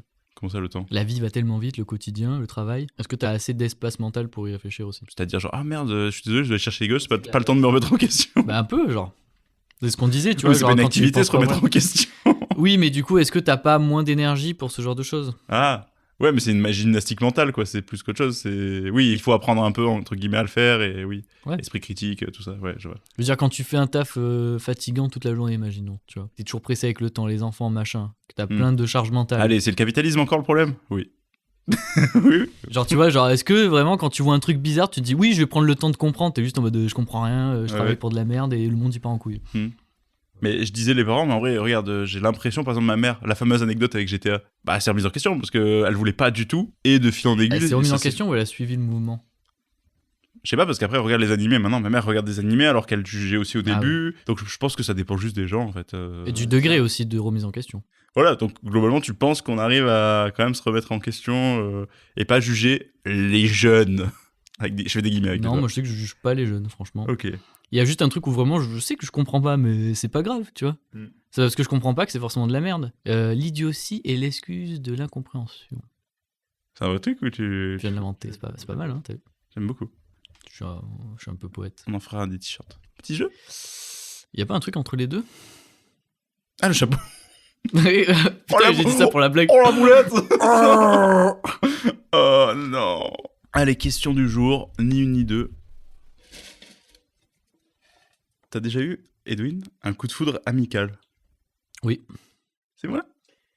Non, oui, bah oui, mais toi, pardon, coup de foudre amical, évidemment, Ouais. bien sûr. Bon, on comprend le sens, quoi. C'est genre un truc où tu te dis, waouh, ce mec, ce sera mon ami. Un truc presque enfantin, je trouve un peu. Bah, c'est un peu, ouais, de sur toi, au niveau de l'humour. Bah, Chloé, c'était une rencontre assez marrante, parce qu'il y a vraiment eu ce truc où ça s'est fait très simplement, notre amitié. On était à la fac dans le même groupe et tout. Et en gros, j'étais dans l'amphi, j'étais tout seul. Et en fait, elle est venue à côté de moi. Et c'était un cours d'anglais chiant. Sachant que Chloé, en plus, est super forte en anglais. Donc, je vois pas l'intérêt pour elle de suivre les cours d'anglais. Et à un moment, elle veut brancher, je crois, son ordi. Et elle fait tomber une de mes affaires. Et je l'arrache, je fais, ça commence très mal. Hein. Et après, on commence à parler pendant le cours, on se fait chier. Et au bout d'un moment, genre, je lui dis... je crois que c'est elle qui me dit, je te propose un repli stratégique. On fait 2 roulades sur la gauche. Et on va à la cafette, on va manger un truc. Et après, du coup, on est parti, on allait manger, et voilà, quoi, c'est les bases de notre amitié. C'est vrai que je trouve le terme coup de foudre est pas trop mal, parce qu'en fait, il y a aussi l'idée de presque une évidence. Moi, j'allais dire un truc du genre séduction, mais amical, tu vois, toujours dans le truc. Tu vois, imaginons, tu prends tout le truc qui pourrait se passer pour un couple, mais en version ami, je trouve que ça marche aussi. Tu vois, il y a un truc, ça se cherche un peu, tu te dis, ah putain, je sens qu'il y a une bonne vibe et tout. Tu vois, sans qu'il y ait aucune séduction, tu vois, séduction, quoi. C'est un mec qui malheureusement que je ne fréquente plus. C'était pendant ma forme, quand j'étais en études de génie mécanique, ouais. Ce mec, en fait, il y a eu un peu le coup de foudre amical, ce qui était d'autant plus triste quand après, on a perdu un peu contact et tout, mais je pense que voilà, c'est quand même un mec, je sais que ça marche bien entre nous, que ça match, tu vois. Il y avait le côté nouvelle formation, je sors du lycée, je suis en post-bac, il y a un peu le truc de tu sais pas trop où tu mets les pieds et tout. Je connais quelques personnes, mais dans ma classe, je connais personne. Et ça a vraiment fait c'est pour ça que je te parle du côté séduction. Ça a fait scène un peu de film où tu sais, on regarde le tableau, il est à côté de moi, je fais il regarde et tout, il fait mais t'es dans quel groupe? On est dans le même groupe et tout. Il est là, on cherche, on galère, et juste déjà on rigole un peu sur le truc de chercher ensemble. Et après on trouve, on fait putain, on est dans le même groupe et tout, c'est dingue. Et le truc s'enchaîne comme ça, et ça fait qu'après voilà, après on s'est régalé. Moi j'en ai eu un récemment. Ah ouais? Ouais. Du coup, c'était au boulot, on a... je sais pas mettre des mots précisément sur son grade, mais en gros, c'est mon patron qui l'a engagé pour que sur toutes ces entreprises, il aille un peu dynamiser sur les ventes et un peu former, quoi. Et en fait, de suite, genre, super drôle, quoi. Vraiment, il a un côté très théâtral dans son humour et tout. Et il me fait beaucoup rire, ce qui est rare, tu vois. Genre, il y a des gens qui me font beaucoup rire. Et vraiment, genre, même délire, tu vois. Par exemple, système de poulie. Genre, en fait, il fait littéralement une blague qu'on fait un peu de niche entre nous. Ouais. Je suis en mode, mais toi aussi, t'es dans le système de poulie, quoi. D'accord. Ouais, juste la blague étant de caler juste le mot système de poulie. Ouais. On l'a déjà fait dans le podcast sans expliquer, je pense, mais. Ouais, bah au moins vous aurez le lore. C'est ça, c'est juste dire donc il y a un système de poulie, quoi. Et même, genre, tu vois, genre, de suite, ça se voyait qu'il m'appréciait beaucoup, moi aussi. Et même en dehors de l'humour, genre vraiment, je sais pas, genre on parle, enfin vraiment il y a un truc, je sais pas, une proximité naturelle qui s'est créée, quoi. Ouais, et m'a même invité au baptême de sa fille, quoi. Donc, c'est fou, quoi. Putain, moi, par contre, ça, j'avoue que tous les coups de foudre amicaux que j'ai, ils remontent quand même à quelques années, là. J'en ai pas eu qui me sautent à l'esprit, là, T'as par pas exemple. besoin d'avoir d'autres amis que moi, Lucas. D'accord. Voilà. Je te suffis plus, peut-être. Non. On a un podcast ensemble, mais vas-y, va te faire d'autres amis. mais j'ai pas l'impression d'avoir. Est-ce que peut-être je vieillis, je deviens gris et du coup T'es plus fermé aussi. je suis plus fermé, tu vois. Après, comme apparemment, je renvoie que j'ai une tête de connard, je sais pas quoi, peut-être aussi, tu vois, mais je pense que le dernier, il doit remonter à 2-3 ans quand même. Non, et surtout que je parle d'un truc fort, tu vois. C'est pas un truc de oui, tu t'entends bien avec la personne. C'est vraiment un truc où tu te dis, je vais pas passer le reste de ma vie sans être pote avec cette personne, tu vois. Ouais. Un peu un truc comme ça, quoi. C'est ça qu'on en parlait en fait, il y avait Spot, mais on se parle plus tellement maintenant, donc tu vois, est-ce que c'était pas aussi le truc dont on s'est retrouvé dans le même groupe et du coup on a encore plus parlé. En fait, peut-être que j'ai jamais eu de coup de foudre amical, je sais pas. Mais va te faire enculer, mec. Oh là là, à part toi. Alors t'es pute, mec. C'est bon, je m'en fous. À part toi, connard. Non, je Et rigole. même ça s'est fait sur la durée, on peut pas vraiment parler de coup de foudre, on a construit notre relation. Bah, moi, à vraiment, la le truc de la fameuse récré, dont Oui. j'en parle à chaque fois, mais. Petit jeu. Petit Ça jeu. te va si on passe à autre chose Ouais. Alors, on va pas faire 1000 ans sur les coups de foudre amicaux. Allez, petit jeu. Et je pense que tu vas beaucoup aimer ce jeu. Le jeu du jour s'appelle Qu'est-ce qu'on a fait au bon jeu? Beaucoup. On a parlé la dernière fois du fait que les films avec Christian Clavier, franchement, ils sont tellement peu originaux qu'une IA pourrait très bien en imaginer. Oh. Le principe du jeu est le suivant. Attends, j'essaie de deviner. Vas-y si tu veux. Il y en a qui sont créés par IA, d'autres c'est des vrais films et je dois deviner qu'est-ce qui est quoi. Oui, c'est ça. J'ai demandé. Ça tient sur un post-it ton jeu là. Ouais, mais Et c'est bien. Et c'est les meilleurs. Ouais, après, un jeu simple à expliquer, c'est cool quand même. Donc, pour les vrais films de Christian Clavier, c'est moi qui ai résumé le film. En gros, c'est des synopsis. Ok. Je te présente un synopsis, il y a un titre de film que je te révèle après, et je te dirai s'il a été, s'il existe et que c'est moi qui l'ai écrit, adapté, ou si c'est une IA qui l'a. Dans tous les cas, l'IA, moi, comme je trouvais toujours un peu fade ce qu'elle faisait, j'ai un peu arrondi les angles sur certains trucs, mais j'ai globalement laissé l'idée principale de l'IA, tu vois. Ok. Donc c'est vraiment, si tu t'y méprends, c'est que vraiment ça Et vole. c'est que des films avec Christian Clavier. Ouais, c'était le principe, c'est film de Christian Clavier. Ouais. J'ai pas été clair, pardon. Non, c'est juste pour être sûr. C'est ça, Moi, c'est moi qui suis pas clair, mec. c'est les films de Christian Clavier. Ce perso dans ce synopsis de merde a-t-il été incarné par Christian Clavier ou généré par IA, tu vois. On commence, c'est parti. Ouais, je suis chaud là. Alors, un soir en rentrant, Patrick découvre un homme étrange chez lui qui peine à s'exprimer. L'homme apparemment sourd lui apprend qu'il est son fils. Patrick tombe d'autant plus dénu lorsque son fils lui présente sa femme, une aveugle. Est-ce que ce film existe? Qu'est-ce qu'on a fait aux bons yeux? Est-ce que ce film existe ou est-ce qu'il a été généré par IA?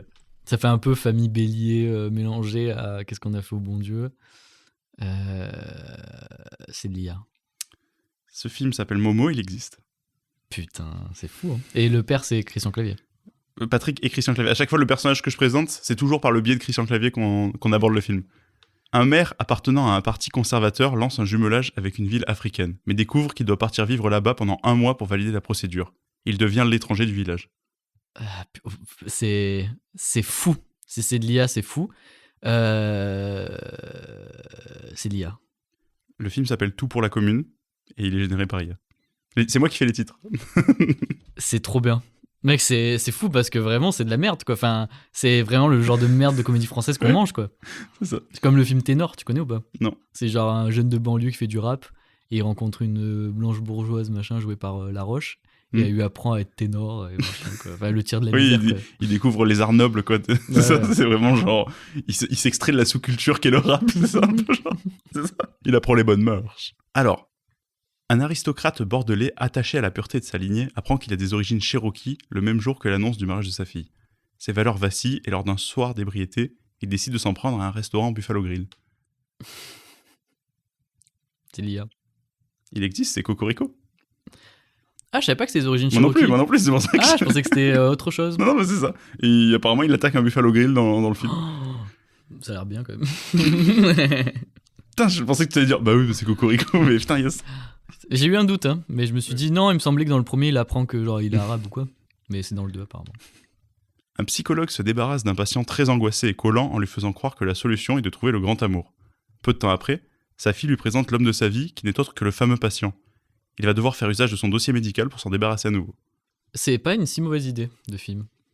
Mais ça existe. C'est le film Jamais sans mon psy qui existe. Ouais. C'est pas complètement con. En fait, les tests ADN se sont trompés, l'aristo bordelais est aussi turc. Bah, c'est Cocorico 2. Cocorico 2. Je pensais que c'était dans le premier, justement, qu'il était arabe ou un truc comme ça. Non. Présentateur du 20h, Julien est invité dans la spéciale Noël de l'émission Rencontre au bout du monde. Avec 3 autres stars, ils partent à la rencontre d'une des tribus africaines les plus isolées du monde. Le choc des cultures va être inévitable. IA. C'est le film Rendez-vous chez les Malawa, il existe, mon pote. Malawa ? Rendez-vous chez les Malawa. C'est un liquide que j'ai à la boutique, je crois. Bref. On va pas te ramener la vape, mec. Ok. Je trouve terrible celui-là. Ouais, c'est l'enfer. Hein. Enfin, je l'ai pas vu, mais j'imagine. Oh là là, quel enfer. Qu'est-ce qu'ils font ? Ils mangent du chien ou... On continue ? Oui. Allez. Mec, je me régale. Hein. Ah, moi aussi, je On est sur un très bon jeu là. Ça me rend heureux, je suis heureux de faire ce jeu, putain.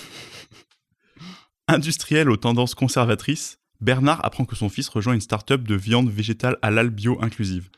Déterminé à préserver son fils et éliminer la concurrence, il décide d'investir dedans pour mieux la faire échouer, mais devient malgré lui la mascotte du projet. C'est de l'IA ? C'est le film Steak à chier, généré par IA. Ouais, ils oseraient jamais mettre un titre comme ça, ils auraient dit steak à acheter, à jeter. Genre. Oui, à l'alsacienne. Tu vois, un truc en mode... Ah là, oui, mais à l'alsacienne. À l'al dente. C'est putain de mème, tu as déjà vu ou pas ? T'as jamais vu ? De quoi ? C'est genre un cuistot qui tient des trucs genre choucroute, machin, je sais pas quoi, et a marqué « Ah là, oui, mais à l'alsacienne !» Ça me dit un sur truc. Facebook Ça me dit un truc. de racisme, quoi. On continue ? Oui. En fait, les tests ADN se sont encore trompés. L'aristo bordelais est aussi issu d'une famille d'extraterrestres gitans de l'espace. C'est Cocorico 3, mais il est généré par IA. Alors, non, c'est moi qui l'ai inventé. C'est Cocorico Requiem, celui-là. C'est Cocorico Battlestar. Alors. La soupe au foutre. Quoi ? Ça va pas, mon gars. Qu'est-ce que tu racontes ? Et puis tu as la soupe au chou, mais... Oui, merci, mais vraiment, t'avais juste envie de dire foutre, quoi, vraiment. Peut-être. Ça marche bien, quand même. De quoi ça marche bien ? Oh là là. Au lieu d'appeler la denrée, il appelle la giclée. Tu l'as pas vu, tu connais même pas le film, en fait, c'est ça. Bah, en gros, l'alien, Louis de Funès et l'autre dont j'ai pas le nom, il appelle ma denrée. Ils font ma denrée, ils lui font manger les bons plats français, tu vois. Ouais. Et du coup, bon, bref. Ouais. Un couple catholique provincial fête ses 40 ans de mariage. Pour l'occasion, leurs enfants décident de réunir toutes les branches de la famille, même les parents à l'étranger de leurs conjoints. Le séjour plein de diversité s'annonce mouvementé. C'est Qu'est-ce qu'on a fait au bon Dieu ? Ça existe et c'est Qu'est-ce qu'on a tous fait au bon Dieu. C'est genre le 3, je crois. J'ai jamais vu ces films, tu les as vus, toi ? Je crois que j'ai vu le 1, ouais.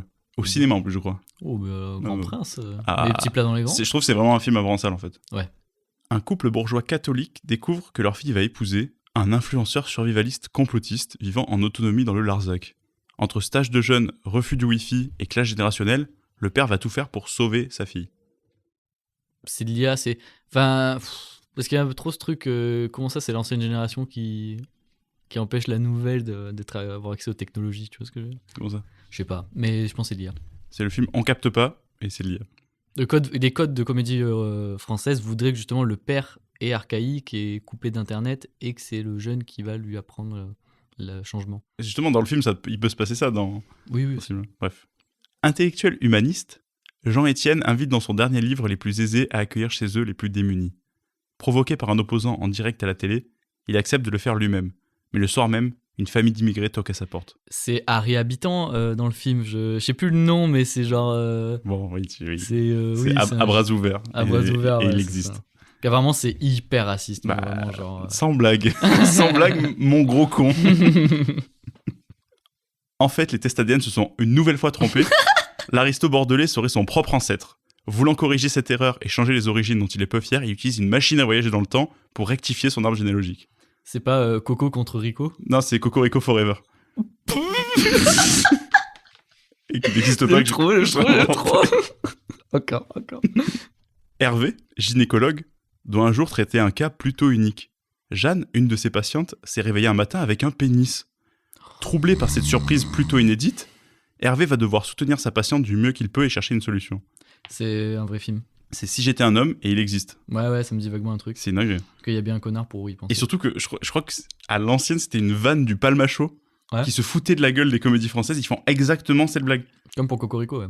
Ah oui, ils ont... Ah, sur Twitter. Mais vraiment, le Palmacho, je crois, a fait vraiment un sketch en mode... je crois que ça s'appelle pas un... Ils avaient fait aussi un truc entre deux candidats à la mairie de Limoges qui s'affrontent et qui... tu sais que c'est vraiment enjeu politique, genre, c'est thriller politique et tout. Et en fait, il y a vraiment eu, dans la vraie vie, deux maires qui se sont embrouillés, je sais pas si t'as vu, au monde des municipales. Il a dit, mec, je vais t'enculer et tout, genre tu les entends se parler. Ah ouais, c'est vrai. Et genre, en fait, ils se disent, ouais, c'est ça, quoi. Voilà. Donc, est-ce qu'il voit l'avenir, peut-être pas avec la blackface de Maître Gims. Non, bah l'avenir, c'est juste le côté, encore une fois, prévisible au possible, et peut-être qu'ils ont volé l'idée, quoi. Pré-mâché. Le Palmacho me manque dans les trucs de vieux cons, Je un suis peu. passé à côté, moi. Ah ouais? Mm. Moi, j'étais à fond, vraiment, à fond Palmacho, quoi. Et ça a mal vieilli. Il y a pas mal de trucs qui ont mal vieilli, mais c'était quand même cool. Il y avait un peu trop ce truc, je trouve, du Palmacho, ils essayaient d'être les inconnus de notre génération, tu vois. Ouais, un peu. Sans les égaler vraiment. C'est quand même moins drôle Je que suis passé à côté aussi. les inconnus. Bah, c'est pas notre génération, donc oui. Comme les nuls. On est nul, j'ai les refs. Ah ouais? Continue. Allez. Guillaume, chef d'entreprise à l'ancienne, est obligé de recruter uniquement des profils atypiques et variés pour redorer l'image de sa boîte. Il se retrouve dépassé par une équipe ingérable mais brillante. C'est avec des handicapés, c'est un vrai film. Le film s'appelle J'aime mon entreprise et il est généré par IA. Ok. Ça m'a fait du mal d'utiliser l'IA pour un jeu. Tu sais, j'étais là en mode, mais je veux en inventer, mais je me suis dit non, on va rester dans l'esprit du jeu. Et je me fais juste plaisir sur les titres que je fais et résumer les autres. Un aristo bordelais se rend compte qu'il est un personnage de fiction dans un film. D'abord perturbé par la nouvelle, il va ensuite tout faire pour tordre le tissu de sa réalité afin de modifier le scénario et se faire une généalogie irréprochable. C'est genre Coco tue l'univers Rico, c'est ça? Pourquoi forcément c'est dans le beau Coco? Je sais pas, j'ai pas d'idée. Non, c'est Cocorico Ultimate. qui est annoncé, évidemment, il en peut plus, quoi. Qui est annoncé pour 2032, je crois. Putain, c'est la phase 3, non? Bah, ouais, c'est ça. Dimitri Blaise, sénateur persuadé d'être ouvert d'esprit, accepte d'accueillir un réfugié chez lui, mais réalise que celui-ci est plus riche, plus cultivé et plus charismatique que lui. La jalousie s'installe et Dimitri fait face à ses contradictions. C'est un vrai film.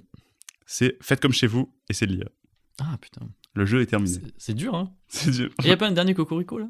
Non, je me suis arrêté sur Cocorico Ultimate où c'est méta parce qu'il sait qu'il est dans un film. Bon, le pitch de Qu'est-ce qu'on a tous fait au bon Dieu, ça a l'air d'être la même chose, juste tu changes. Tu mets plus de noir. Parce qu'à la fin du premier, il devrait comprendre que ça sert à rien d'être raciste, donc pourquoi dans le 3 ça pose Parce que t'en mets plus, je crois que c'est ça, je sais plus ce qui se passe dans le 2. C'est comme les 3 Spider-Man, genre plus il y en a, mieux c'est. C'est ça, le 1, c'est juste, je crois, les gendres qui sont issus de la diversité. Et du coup, c'est oh mon dieu. Le 2, je sais pas, du coup.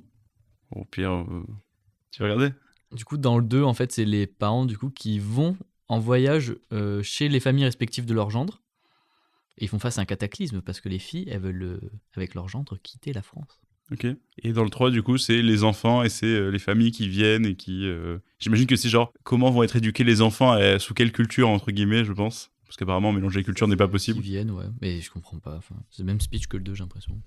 Bon, ou que le 1, quoi. C'est vrai que c'est bizarre que les persos ont montré qu'ils étaient tolérants. Au final, faire non, toujours pas. Non, en fait, non. Ils rebootent, en fait. Ils rebootent l'univers à chaque fois pour dire... temporel. Question perso, mon Lucas. Je t'écoute. Parce que là, actuellement, le film Michael est sorti, biopic sur Michael Jackson. Ok. C'est pas du tout un prétexte pour cracher ma haine, mais juste, toi t'en penses quoi des biopics? Parce que moi, j'ai un avis, hein. Oui, ok. On est d'accord, c'est l'épisode du kiff, et là, c'est fini, Ah la oui, haine. Y a non, plus... pas du tout de haine. Non, Moi, faux, je dirais, tu vois, dans un personnage... J'ai bouillonné de rage sur ce sujet-là, donc... Je trouve que les biopics sont souvent de belles merdes. Ouais. C'est mon avis. Moi, ce qui Parce me dérange... que pour moi, c'est... Vas-y. C'est pas grave. Non, mais garde, coffre. Je coffre depuis un mois. C'est pour ça que je suis rentré. Hein. Je rentrais plus tôt.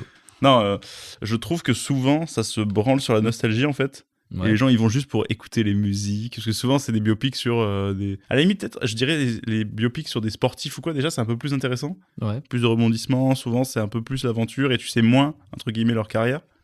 Mais vraiment, moi, c'est les biopics musicaux où j'ai un peu du mal, où c'est souvent, justement, ça se branle sur le côté la nostalgie, l'histoire un peu secrète, tu vois. Enfin, c'est j'ai l'impression que, on a déjà parlé... C'est pas si secrète. On a déjà parlé du film Walk Hard. Oui. Qui, en gros, c'est un film qui parodie, c'est un faux biopic qui parle d'un faux gars. Et c'est trop bien fait. C'est trop bien. Et il reprend justement, du coup, tous les codes. En fait, franchement, je trouve ce film est utile parce que vraiment, il reprend tous les codes plutôt pas mal. Au début, il avait une vie normale, il était avec une meuf, puis il découvre la célébrité, donc il la trompe, il commence à tomber dans la drogue. En fait, après, il trouve un combat. Ouais, et après, il se rappelle que l'essentiel, c'était ça. Tu et vois, qu'en fait, c'est sa famille. Ouais. Donc et tout ça, en plus, c'est genre au début, il doit monter sur scène, mais il a un peu le trac. Il commence à parler, et d'un coup, c'est comme ça qu'on part dans le passé. Donc, voilà. Et je trouve que ce film marche très bien parce que il reprend tous les clichés. En plus, moi, il est long de fou, et je pense que c'est voulu. Qu'au bout d'un moment, Oui. Le film est long. Genre, il y a toujours le moment où le mec il recontacte son fils qu'il a mis de côté à cause de sa carrière, sauf que là le mec il a je crois une vingtaine d'enfants voire plus quoi, il en a 1 milliard quoi. Donc, ouais, non, je suis pas très fan des biopics, ça m'intéresse pas. Je pense même si la personne m'intéresse, souvent les biopics, comme c'est une espèce de lecture de la vie de quelqu'un, à part quand il y a vraiment une intention derrière. Il y a un très bon film sur Bob Dylan. Je crois que tu ne vois jamais Bob Dylan dans le film ou un truc comme ça. Il s'appelle I'm Not There. Et justement, je l'avais trouvé cool. Même si, tu vois, je suis pas trop renseigné sur Bob Dylan, même si, tu vois, c'est une légende de la musique et tout, j'étais pas trop renseigné sur lui. Le film est vraiment cool parce que justement, le principe, c'est ça, c'est que tu le vois jamais vraiment directement. C'est jamais le même acteur. Et tu prends que des bouts, c'est très fragmenté comme film et tout. Non, franchement, je trouve que c'était un bon biopic parce que ça reprend un peu l'essence de ce qu'il fait dans le film. Et c'est ça. Je trouve ça dommage dans les biopics quand il n'y a pas ça, quoi. Que le film ait pas plus le gars que. Tu vois, là, c'est genre, ils ont fait de sa personnalité un film. Que d'habitude, c'est juste, tu suis le gars de A à Z et voilà. Et ça, c'est un connard à un moment, mais après, il se rappelle que l'essentiel, c'est quand même ça, tu vois. Ouais, c'est la famille. Voilà. Edwin, t'en penses quoi, toi, des biopics, du coup? Je libère la bête.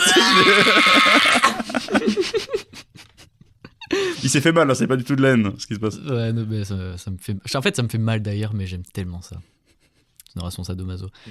Ce qui m'énerve, c'est... Tu l'as vu, du coup? Non.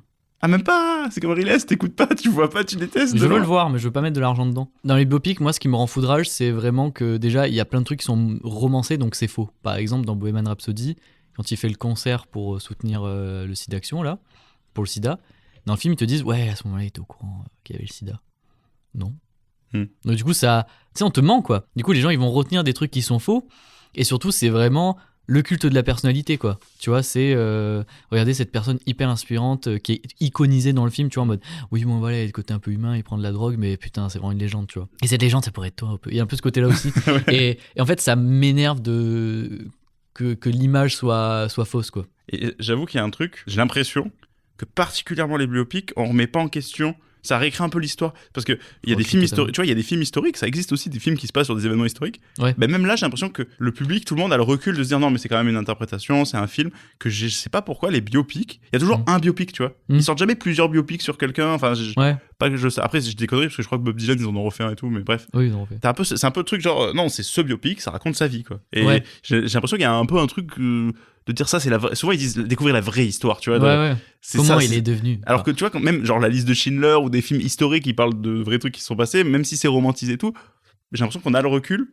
Là où, comme justement, tu connais pas forcément, je pense, la vie privée des artistes et tout, tu dis oui, bah, ça doit sûrement être ce qui s'est passé. En fait, moi, ce qui m'énerve, c'est qu'ils font genre, oui, vous allez apprendre vraiment qui c'est. Et en fait, non, c'est quand même le côté soi-disant perso est romancé, tu vois. Après, c'est un film, oui. Par exemple, tu vois, il y a eu un film sur Amy Winehouse. Et en fait, dans le film, c'est son père qui a financé le film. Son père dans le film est incroyable, quoi. Bah oui, c'était un connard avec elle, apparemment, tu vois. Et c'est un truc qui m'énerve. C'est comme là sur Jackson, hein, je crois que la famille a le contrôle absolu sur le film. Et même c'est le neveu, je crois, c'est son neveu qui joue lui. C'est un neveu qui joue son rôle. Et évidemment, genre, tout ce qui est histoire d'agression sexuelle sur mineurs, que ce soit vrai ou faux, peu importe ce qu'on en pense, ils en parlent pas. Alors apparemment, ils voudraient faire une suite, où ça c'est abordé, mais je pense pas. Et moi, ce qui m'a beaucoup énervé avec ce film, c'est les gens qui toute l'année te mettent des stories un peu du coup orientées politiquement, qui défendent des personnes qui vivent des trucs, tu vois, genre par exemple des gens qui vont dire faut toujours croire les victimes, ce genre de choses.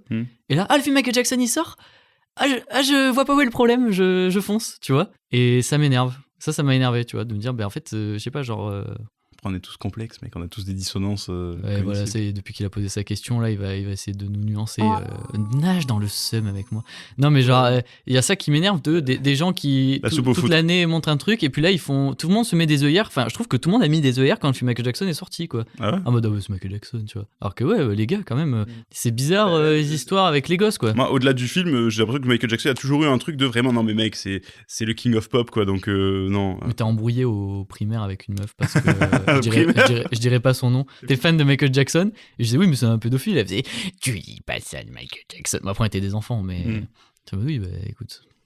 Dès la primaire, ça, voilà, t'avais le drapeau. Moi, j'adore les gens qui te disent oui, mais c'est faux. Tu dis d'accord, juste il dormait avec des enfants. Oui, mais ça veut rien dire. Je dis d'accord, tu laisserais ton enfant dormir avec un adulte que tu connais pas? Ouais. Non. Bah, pourquoi? C'est bizarre. Après, voilà, si t'aimes Michael Jackson, ok, mais juste dis pas toute l'année. Oui, ils sont cohérents. À parler des gens qui sont cancel et tout, pour au final, quand c'est Michael Jackson, te mettre des œillères parce que c'est Michael Jackson. Ouais, c'est ce qui tout double. Enfin, fais tout ou rien, quoi. C'est soit tu t'en fous de tout, soit tu condamnes tout, quoi. Ouais. Ok. C'est ça qui m'a énervé.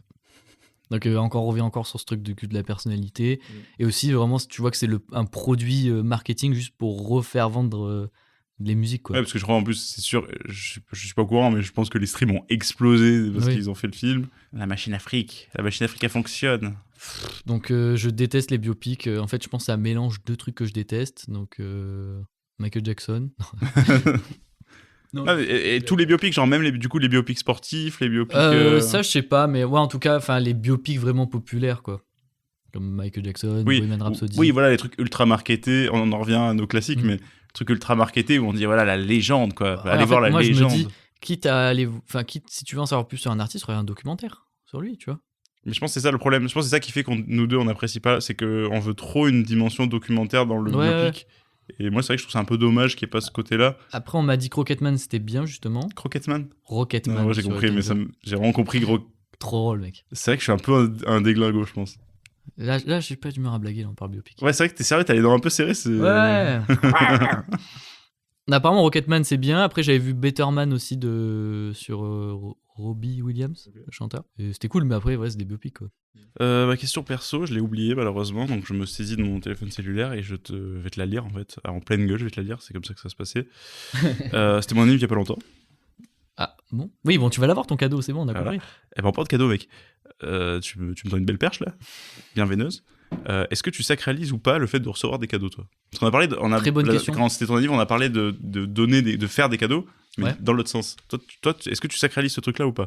Et je me suis posé la question parce que on m'a donné un cadeau dans le tas des cadeaux qui est pas foufou et j'ai envie de le vendre direct. Sauf que souvent, ce que je fais, c'est que je le fous dans mon armoire, je le garde 1000 ans. Et au bout d'un moment, une fois qu'il y a une espèce de DLC, quoi, une espèce de date limite où je dis ouais bon là, l'honneur de cadeau est sauvé, je peux le vendre, tu vois.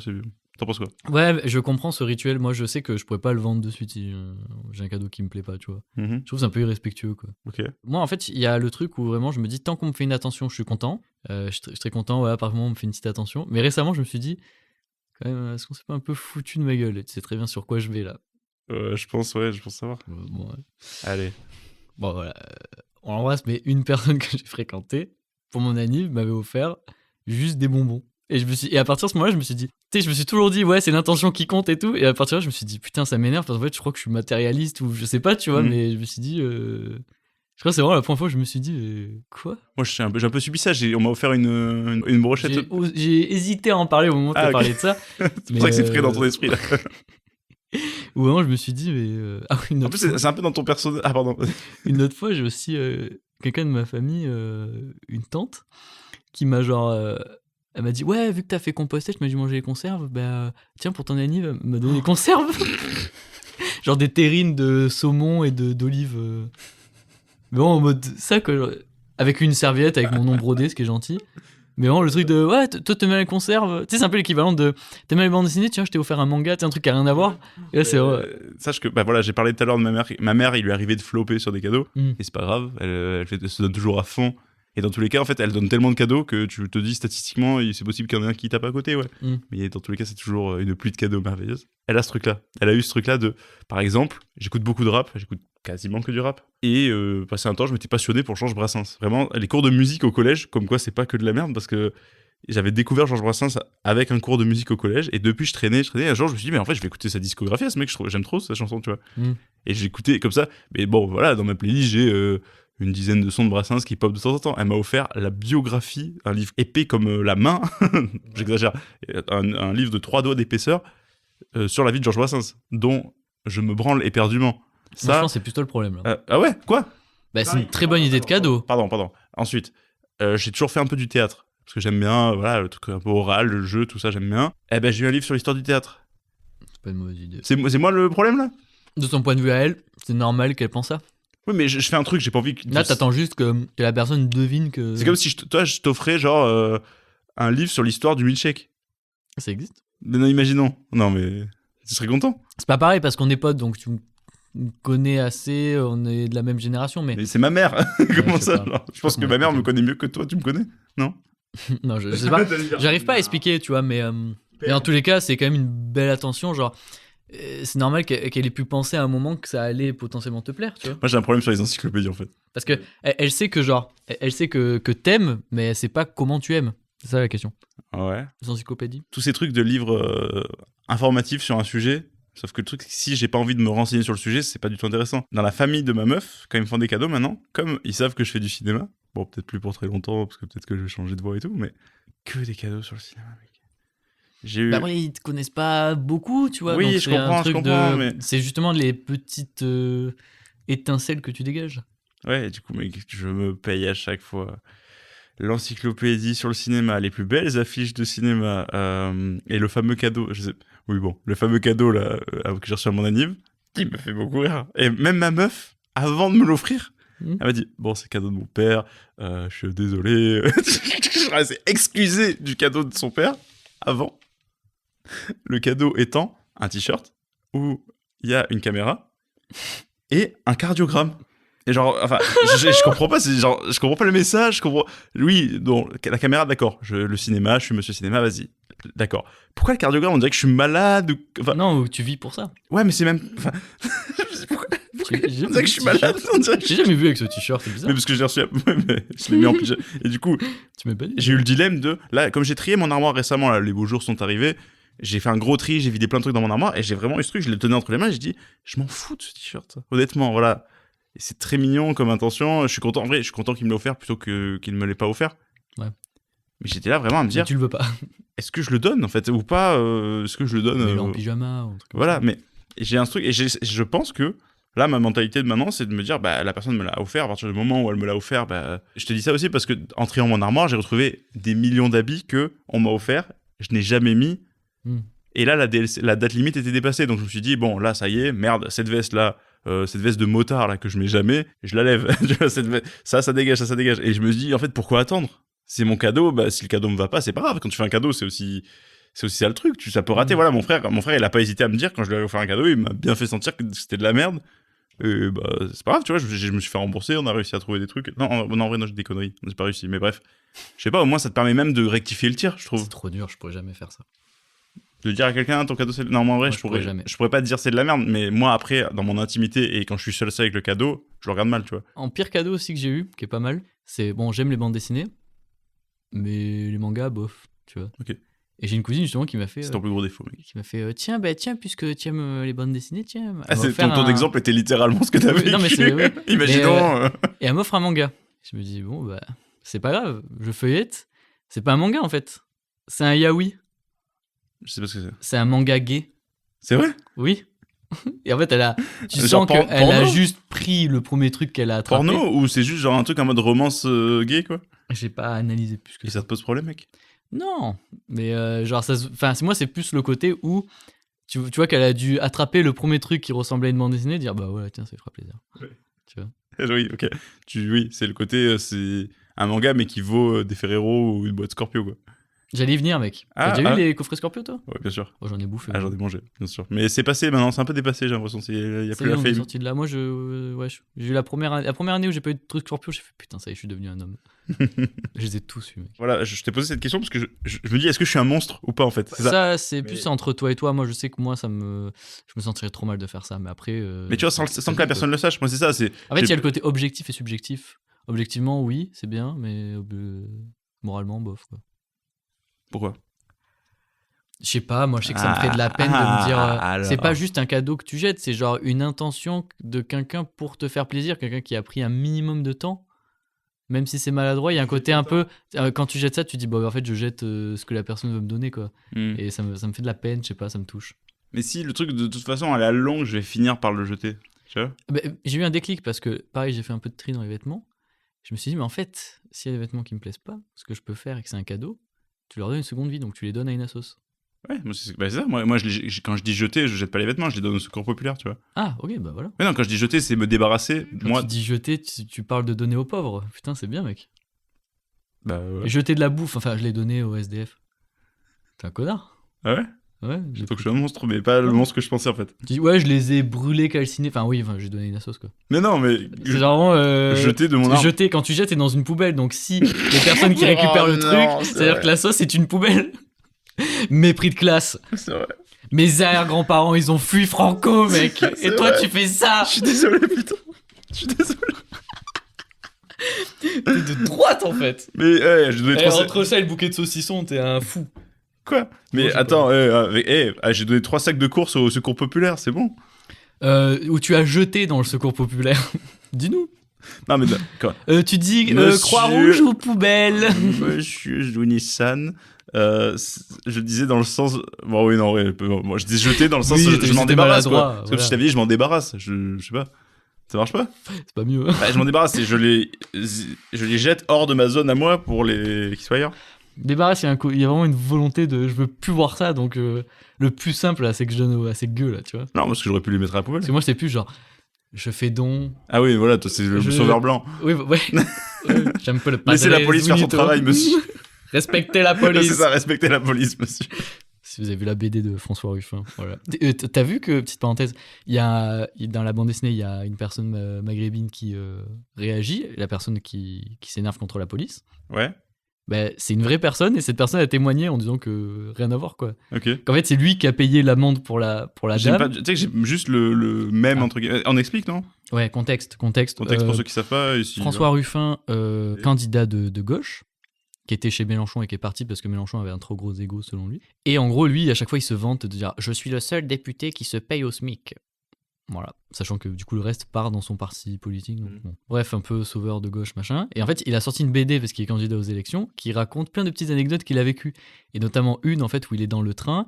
Il y a une personne, du coup, une femme noire qui se fait contrôler, qui n'a pas son ticket, enfin bref. Et en gros, lui, il vient lui sauver à la rescousse, sauf que apparemment la personne est dessinée vraiment dans des clichés de femme noire agressive, dans un truc qui est connu. Et ensuite, une personne maghrébine défend la dame, quoi. Donc, François Ruffin arrive comme un sauveur. Il dit « Écoutez, c'est que ça, moi je la paye, l'amende, machin, et tout. » Et après, il dit je sais plus quoi. Moi, c'est la case où du coup, il tend sa main comme ça vers le gars, il fait « Monsieur, laissez la police faire son travail. » Non, en gros, et à un moment, il dit « Monsieur, respectez la Ouais, police. c'est ça, respectez la police. » Et juste après, il y a vraiment une pause où il a le torse bombé comme ça. L'homme maghrébin, il a les yeux baissés. Et il dit c'est bien que vous soyez intervenu, désolé de m'être énervé, quoi. C'est un peu François Ruffin, le biopic, en fait. Oui. Voilà. Bah, tu vois, on en revient toujours aux histoires de trucs romancés et monstres tout. d'ego. Parce que le mec a témoigné et a dit en fait c'est moi qui ai payé l'amende. Bon, François Ruffin a voulu me faire un virement pour parce que de base lui il voulait payer mais sa carte passait pas. Je suis content qu'on ait contextualisé parce que j'avais pas toutes ces infos Ouais. non plus. Moi, j'étais pas allé aussi loin. Et apparemment surtout lui ce qui le saoulait le plus c'était que le train soit à l'arrêt, quoi.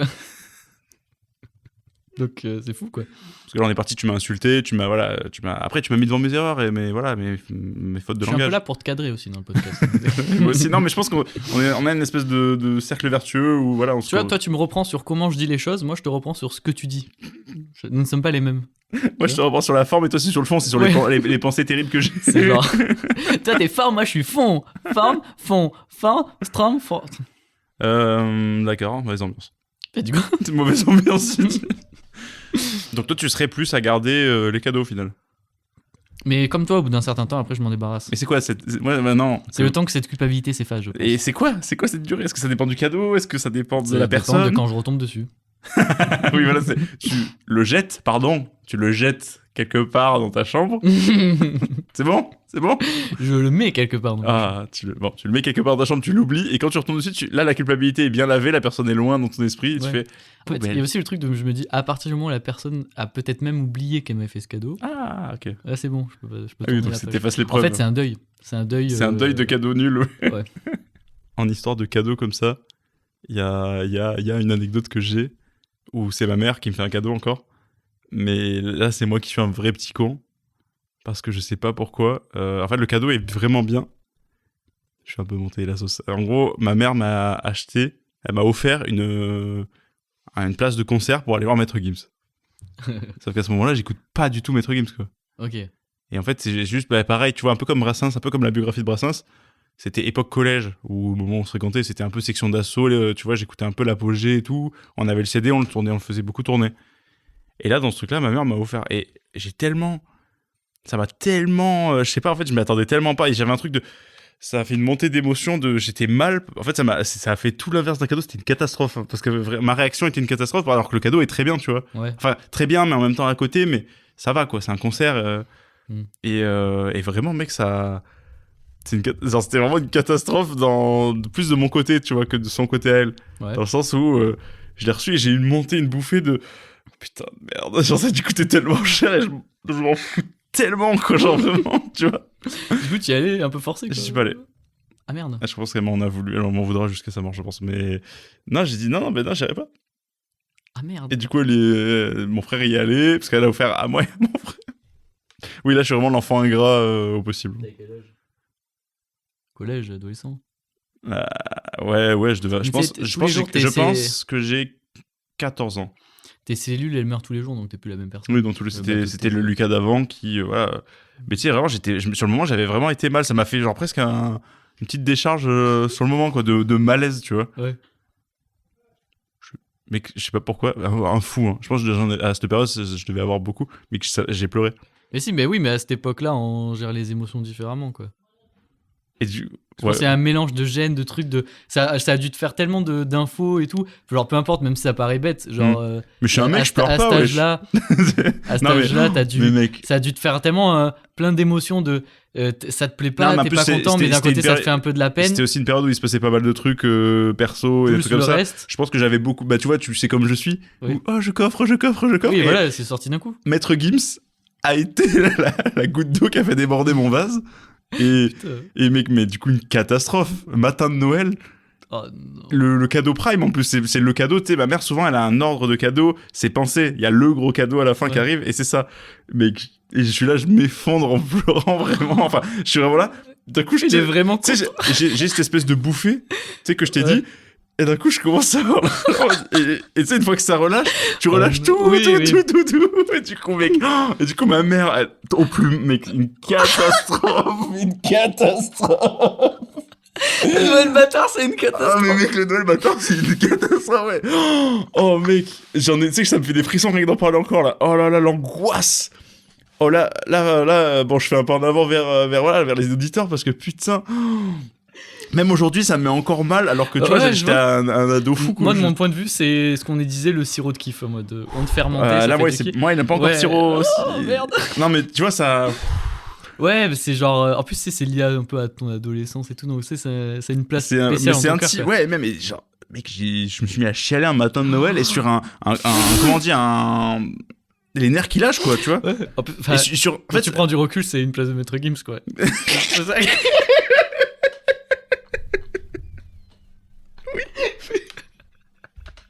Mais je vois ce que tu ressens. C'est ça qui est fou. En fait, tu sais, la déception, ça a été le premier domino du truc derrière où cette période de ma vie pas folle ou machin. Et en fait, c'est vrai que quand t'as pas l'entre-deux, si tu colles le début et la fin, c'est Maître Gims, le mec se met à chialer, tu vois, gros bébé de merde, va. Et tu vois, c'est le contexte et comment on gère les émotions, quoi. Ouais, en plus, mec, du coup, c'est vraiment genre, j'ai gâché Noël, tu vois.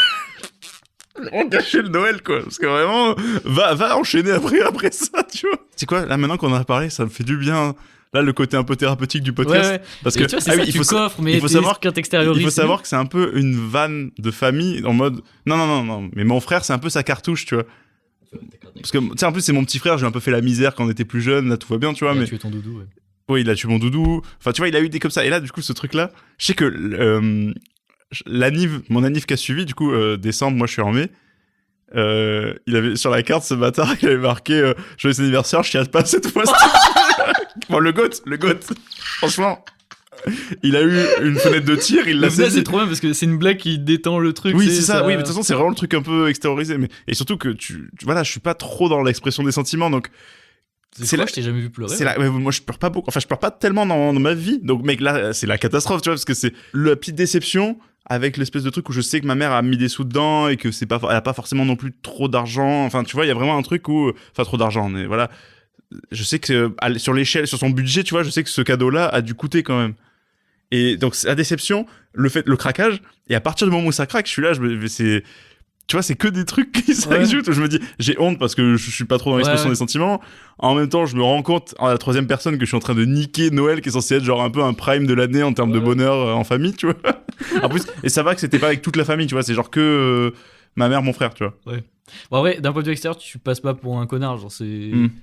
Avec le contexte, c'est humain, c'est ce que je veux dire. Mais genre, juste en aparté, c'était au moment où il divorçait et tout, non? Bah, même m'en fous, pas d'aparté, t'inquiète. Non, mais parce que t'as dit que c'était un moment compliqué, peut-être pas.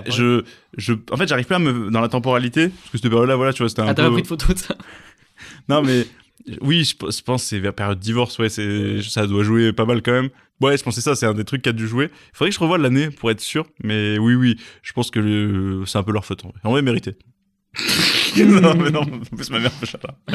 Tu vois, toi, t'as un peu la vanne de t'as gâché mon anniv, là, souvent. Ouais. Quand en soirée, tu dis n'importe quoi, tu dis juste... Dès qu'il y a un truc qui me déplaît, je fais bah voilà, anniversaire gâché. Bah là, mec, j'ai gâché Noël. J'ai, voilà, un Noël gâché à mon actif. Mais est-ce que t'as rattrapé un Noël? En fait, il faudrait que tu fasses un jour dans l'année où c'est Noël. Je fais venir Maître Gibbs. Et je le fais chialer. Pardon, Gibbs. Je suis le putain de numéro 1. Je sais pas si des auditeurs ont vu cette vidéo. Je trouve qu'elle est un peu passée inaperçue. Mais après, c'est vrai que je l'ai revu dans mes enregistrés, ouais, j'ai rigolé. J'ai pas Twitter, mais c'est vraiment une... En gros, c'est une vidéo de Maître Gims qui, après, je crois avoir fait une grosse tournée, un album. Il est dans une piscine, et il se tourne, je crois qu'il est dans les îles, donc c'est un peu le décor de fou, et il fait vraiment « Je suis... » Bon, tu l'as? Là, je crois que tu l'as. J'ai vu son sourire. Bon, on vous laisse un peu vous délecter, parce que comme Maître Gims est un peu fautif dans mon histoire, et voilà, il faut aussi... Tu l'as sous la main? Ça charge. Je suis le putain de numéro 1. Je vous baise. Il faut savoir... Arrête. C'est ton réveil. Pourquoi tu vas chialer? Wow. Pardon. Wow.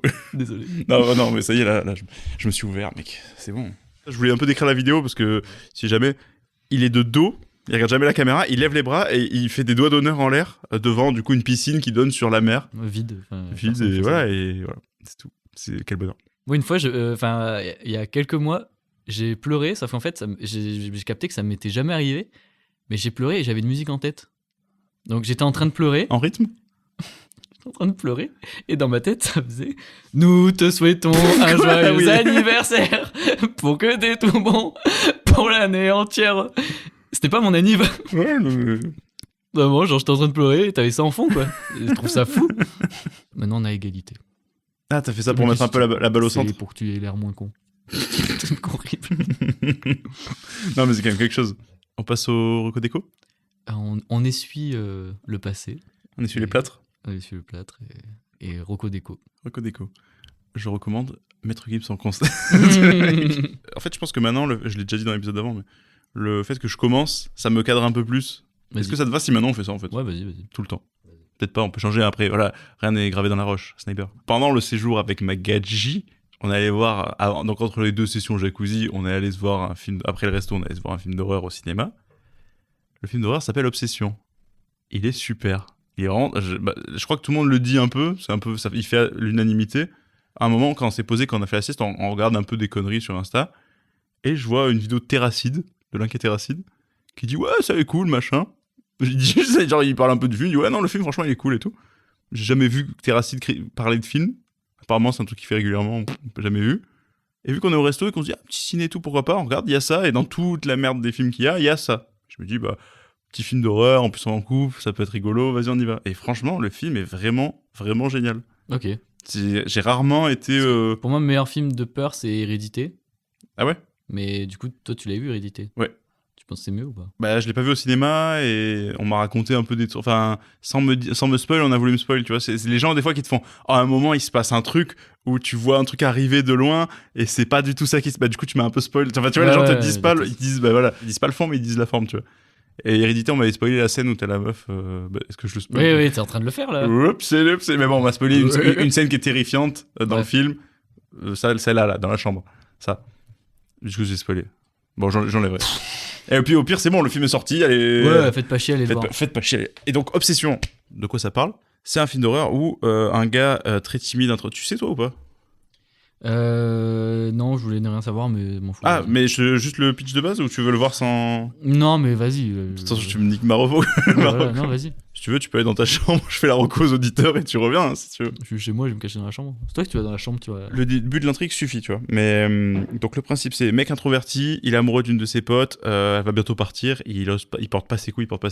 Il veut lui faire, à la manière de un CD de Maître Gims qu'on pourrait offrir, il veut lui offrir une petite connerie, un petit bibelot qu'il a acheté à une boutique où c'est un truc make a wish. C'est faites un vœu, craquez le truc et le vœu se réalise, ils te disent. Et le dernier soir où il est avec elle, il arrive pas à lui avouer, il lui donne pas le cadeau, et par dépit, il craque le truc et il dit j'aimerais qu'elle m'aime plus que tout au monde. Et c'est ça, c'est le point de départ du film.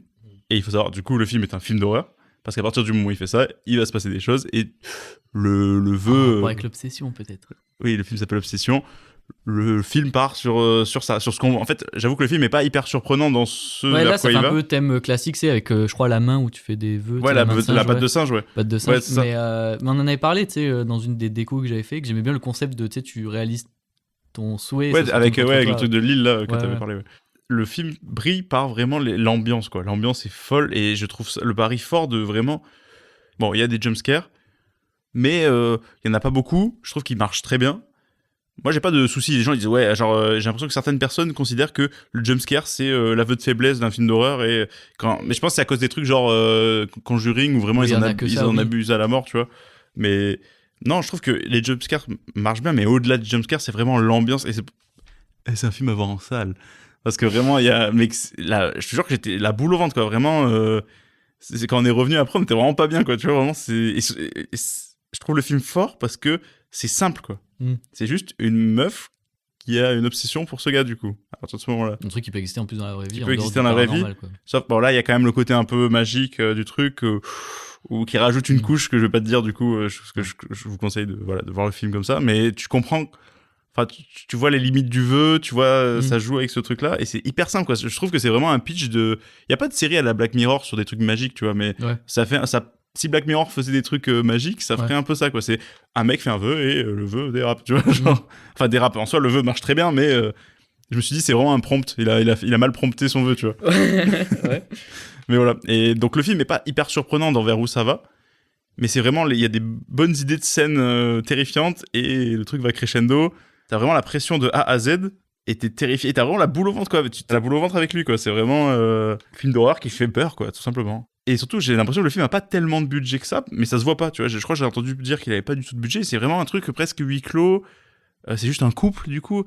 Et moi, je trouve que ce qui fait vraiment peur, c'est, comme je t'ai dit, le côté pas tellement surnaturel, quoi. T'as pas de monstre, c'est juste la meuf, quoi. C'est juste la meuf et le mec, et c'est dérangeant, quoi. C'est dérangeant la mort. Et voilà. Ouais, plus que d'horreur, c'est un film, ouais, de malaise, je dirais. Je pense facile que c'est l'un des meilleurs films d'horreur que j'ai vu depuis, je pense bien, 5 ans, tu vois. Mais vraiment, je me suis régalé de A à Z, quoi. Je découvre un autre film que j'ai vu qui s'appelle They Will Kill You. Ah oui. Et pour en parler en plus. Ouais, parce que je l'ai vite fait évoquer, et parce que de base on devait aller le voir ensemble au cinéma. Sache que j'étais très heureux de pas aller le voir au cinéma, du coup, parce que j'ai passé un très mauvais moment. Mais toi, du coup, tu as aimé, c'est ça? Je dis pas que c'est un film incroyable, mais cool. Ça, c'est vraiment le film cool. Ah ouais? Pulp, voilà quoi. Ouais, Mais après, vas-y, dis. They Will Kill You, le synopsis, c'est une meuf qui va dans un espèce d'étrange hôtel, on sait pas trop pourquoi, et elle se retrouve un peu aux prises avec une genre de secte qui, en gros, tout le monde veut la tuer dans l'hôtel. C'est ça le gros du film. Et moi, j'ai pas de problème avec le côté un peu pulp, un peu série B, tu vois, j'ai pas de souci avec ça. Je trouve juste que là, il y a le côté de série B, du coup, qui marche pas trop. Tu sais, c'est genre les effets sont cheap. T'as le côté vraiment meuf en culotte, ça, oui. la main dans le slibard, quoi. Enfin, après, peut-être que c'est moi qui suis un tordu et qui... Voilà, mais j'ai l'impression on joue aussi sur ce côté-là pulp, tu vois, le côté un peu ça. Ça lèche du pied. Tu vois, oui, ça, oui. Ça allait être mes points négatifs. Ça lèche du pied. Pour moi, le jeu, il est à côté de la plaque, ça joue mal. Mais pour moi, tu peux pas... En fait, c'est parce que tu peux pas te cacher derrière le côté pulp série B et que ça soit excusable pour tout, en fait. Et je trouve que là, ça l'est pas dans ce film. En fait, moi, c'est ce qui... Genre, je l'ai trouvé super cool dans les films d'action et tout, tu vois. Et moi, déjà, ce qui m'a dérangé, que ça faisait trop suceur de Tarantino, le film, un peu. ouais. À la Kill Bill, un peu. Mais ça passe. Mais tu vois, je me dis juste, on dirait juste un mec qui copie son réel préféré. Ouais, c'est ça. Et moi, je trouve 1h30, le film fait qu'1h30, et je l'ai trouvé beaucoup trop long, je te jure oh là là, 1h30, j'avais l'impression qu'il faisait vraiment 2h30, un truc comme ça, et je ne revoyais pas la fin. Je suis allé jusqu'au bout quand même, et heureusement qu'on n'est pas allé le voir au cinéma, du coup. Et je sais pas, je le trouve tellement cheap qu'on dirait du fan service, mais sans référence. Tu vois un peu ce que je veux dire? Ouais, c'est peut-être le côté aussi un peu Tarantino. Ouais, c'est ça, genre, moi je trouve qu'il y avait vraiment ce côté un peu. Tu te dis oui, bon d'accord, on a compris, t'aimes Tarantino quoi. Même la violence, voilà, la violence. Moi, j'ai rien. J'aime bien le côté un peu régressif de l'ultra-violence. Je la trouve même pas satisfaisante dans le film. À chaque fois que le film veut te faire transmettre une émotion, le côté un peu stylé, c'est pas stylé. Le côté un peu peur, ça fait pas vraiment peur. La fin, elle est expédiée en 2-2. Il y a même ce côté un peu lutte des classes. Oui, aussi, oui. Qui est traité au tractopelle et vraiment ça marche pas. Il y a pas. un fond un peu Epstein, mais. Ouais, côté. Oh là là, en fait. Moi, je trouve que ça reste. Un film qui est pas incroyable, mais il y a un léger fond. En fait, tout est ok, un peu tiers, tu vois. Ouais, moi je trouve. J'ai pas passé un mauvais moment en tout cas devant moi. Ah bah moi oui. Ouais, pour tout le côté cheapos du film, voilà. Et toi, mon bon Zdunios? J'aimerais parler d'un film. Alors, il y a quelqu'un que j'aime beaucoup en termes d'humour, c'est Laurent Baffy. Vraiment, j'ai regardé toutes les compilations de ces. Tu sais, où il était dans une émission où il faisait le sniper et tout, et genre c'est incroyable. Et donc j'ai appris qu'il avait fait un film. Enfin, je savais que dans son univers, il avait fait un film qui s'appelle Les Clés de bagnole. Il s'est endetté pour le film. Le film a totalement flop. Ah ouais? Pour des gens, c'est un classique. Pour d'autres, c'est un navet. Je me suis dit, je vais regarder. Faut savoir que le film est sur YouTube. Hein. Trouvable. Les Clés de bagnole? Ouais. Okay. Et en fait, l'histoire du film, c'est Laurent Baffy qui joue son rôle et qui, en gros, cherche ses clés de bagnole. Mais en fait, au début, tu dis c'est ça. Et direct, en fait, on te fait comprendre que c'est Laurent Baffy qui veut faire le film où il cherche ses clés. Tu vois ce que je veux dire? En fait, c'est Laurent Baffy qui est en train de réaliser son nanar. Ouais. Et du coup, tout le film, il joue avec les codes. C'est un Dupieux, quoi. C'est presque ça. Mais genre, tout le film joue avec les codes de cinéma, tu vois. Genre, que par exemple, vraiment, si du point de vue de l'acteur qui joue dans le film, par exemple, parce qu'il est accompagné d'un collègue à lui qui est acteur, qui joue le second rôle, si l'événement n'est pas filmé, genre, tu sais, c'est une ellipse, lui, du coup, il l'a pas vécu. Je sais pas comment expliquer. Ok, il y a un truc méta, mais en même temps, c'est très méta, ouais. C'est l'univers du film, genre. Ouais.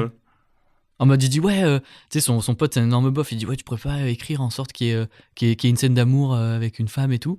Et en fait, dès que ça commence, il y a une ellipse. Et du coup, tu le vois arriver dans un café. Il fait, mais mec, t'es sérieux? Enfin, du coup, tu vois, genre, hyper deg parce que du coup, il a pas vécu. Enfin, ça joue tarpin avec les codes de cinéma. Je sais pas si tu vois ce que je veux dire. Ouais, en fait, pour moi, là, ça fait un peu concept de vidéo YouTube, quoi. Tu vois, genre. C'est un peu ça. Et tout le long, c'est Studio Bagel Prime, quoi, j'ai l'impression, tu vois. Ouais, mais c'est un vieux film, genre, des années, soit né début 2000, je sais pas, enfin, en tout cas, avant Internet, quoi. Et il y a des moments qui sont très drôles et tout, où t'es un peu surpris. Et en fait, je ne sais pas quoi penser de ce film. Ah. C'est-à-dire que je suis vraiment dans le truc de... Il y a de bonnes idées, mais je vais pas dire que c'est du génie. En fait, j'arrive pas... C'est un peu un ovni. C'est un peu ça. Je vais pas te dire que c'est un chef-d'œuvre et je vais pas te dire que c'est un navet. Je suis vraiment en mode... Je comprends les gens qui pensent que c'est un chef-d'œuvre et je comprends les gens qui disent que c'est un navet, quoi. Et tu penses qu'il faut le voir, du coup, tu conseillerais aux gens de le voir? Je sais pas, faites-vous votre expérience en vrai. Et t'as tous les acteurs français hyper connus qui sont dans le film, mais pour des rôles de merde. Genre par exemple, le début du film, ça commence par Laurent Baffy qui va demander à plein de gens connus de jouer dans son film et il se fait recaler par tout le monde, tu vois. Ok. Voilà, et t'as même des moments où ça peut partir en animation, en truc et tout, et ça va dans tous les sens, quoi. C'est un film qui est complètement déjanté, quoi. C'est un peu le hypertension français, quoi. Ouais, et il faut savoir que dès le début du film, tu sais où sont les clés de voiture dans l'histoire. C'est intriguant, en vrai. C'est intriguant, c'est vraiment une expérience. Et t'as quand même un truc, c'est que de ça? Tu voulais parler de ça? Je préfère rester que sur ça. Ok, j'aime bien. Voilà. Du coup, c'est la fin du podcast, là, je crois bien. Chers amis, c'est la fin de cet épisode. Merci beaucoup. J'espère qu'il va pas être adapté en biopic. Tu crois? On va mettre qui dans mon rôle? Boudère. Bon, allez, ciao. Ciao. Attends, tu vas pas se déterminer qui sont les rôles de nos... Ah, ok. Nos français, du coup. Toi, je mettrais Alex Lux. Tu vois que c'est pas? Quoi? Il va te faire foutre. C'est du boudère pour moi, ça va? Oui, mais c'est pas pareil de s'auto-cramer et de cramer quelqu'un d'autre, d'accord? Non, je sais pas. Qui est grand, blond et sexy dans le cinéma français? Ragnar le Breton. Ouais, Ragnar le Breton, ouais. Pour jouer moi. Ouais. Et pour jouer moi, ce serait qui? Toi, je dirais... Ken Kojandi. Oui, je vois ce que tu veux dire. Même si je suis pas iranien comme lui. On s'en fout. Ok. Donc Ragnar le Breton et Ken Kojandi. On vous laisse là-dessus. Allez. Faites-vous ce petit film dans votre tête. Et on se dit à dans 2 semaines. Allez, bisous. Allez, bisous les teams. On va le putain de faire, mec. On va, je sais pas quoi, mais on va le faire. Mec, t'as un type de kiff, c'est pas break. Mais ouais, regarde, là.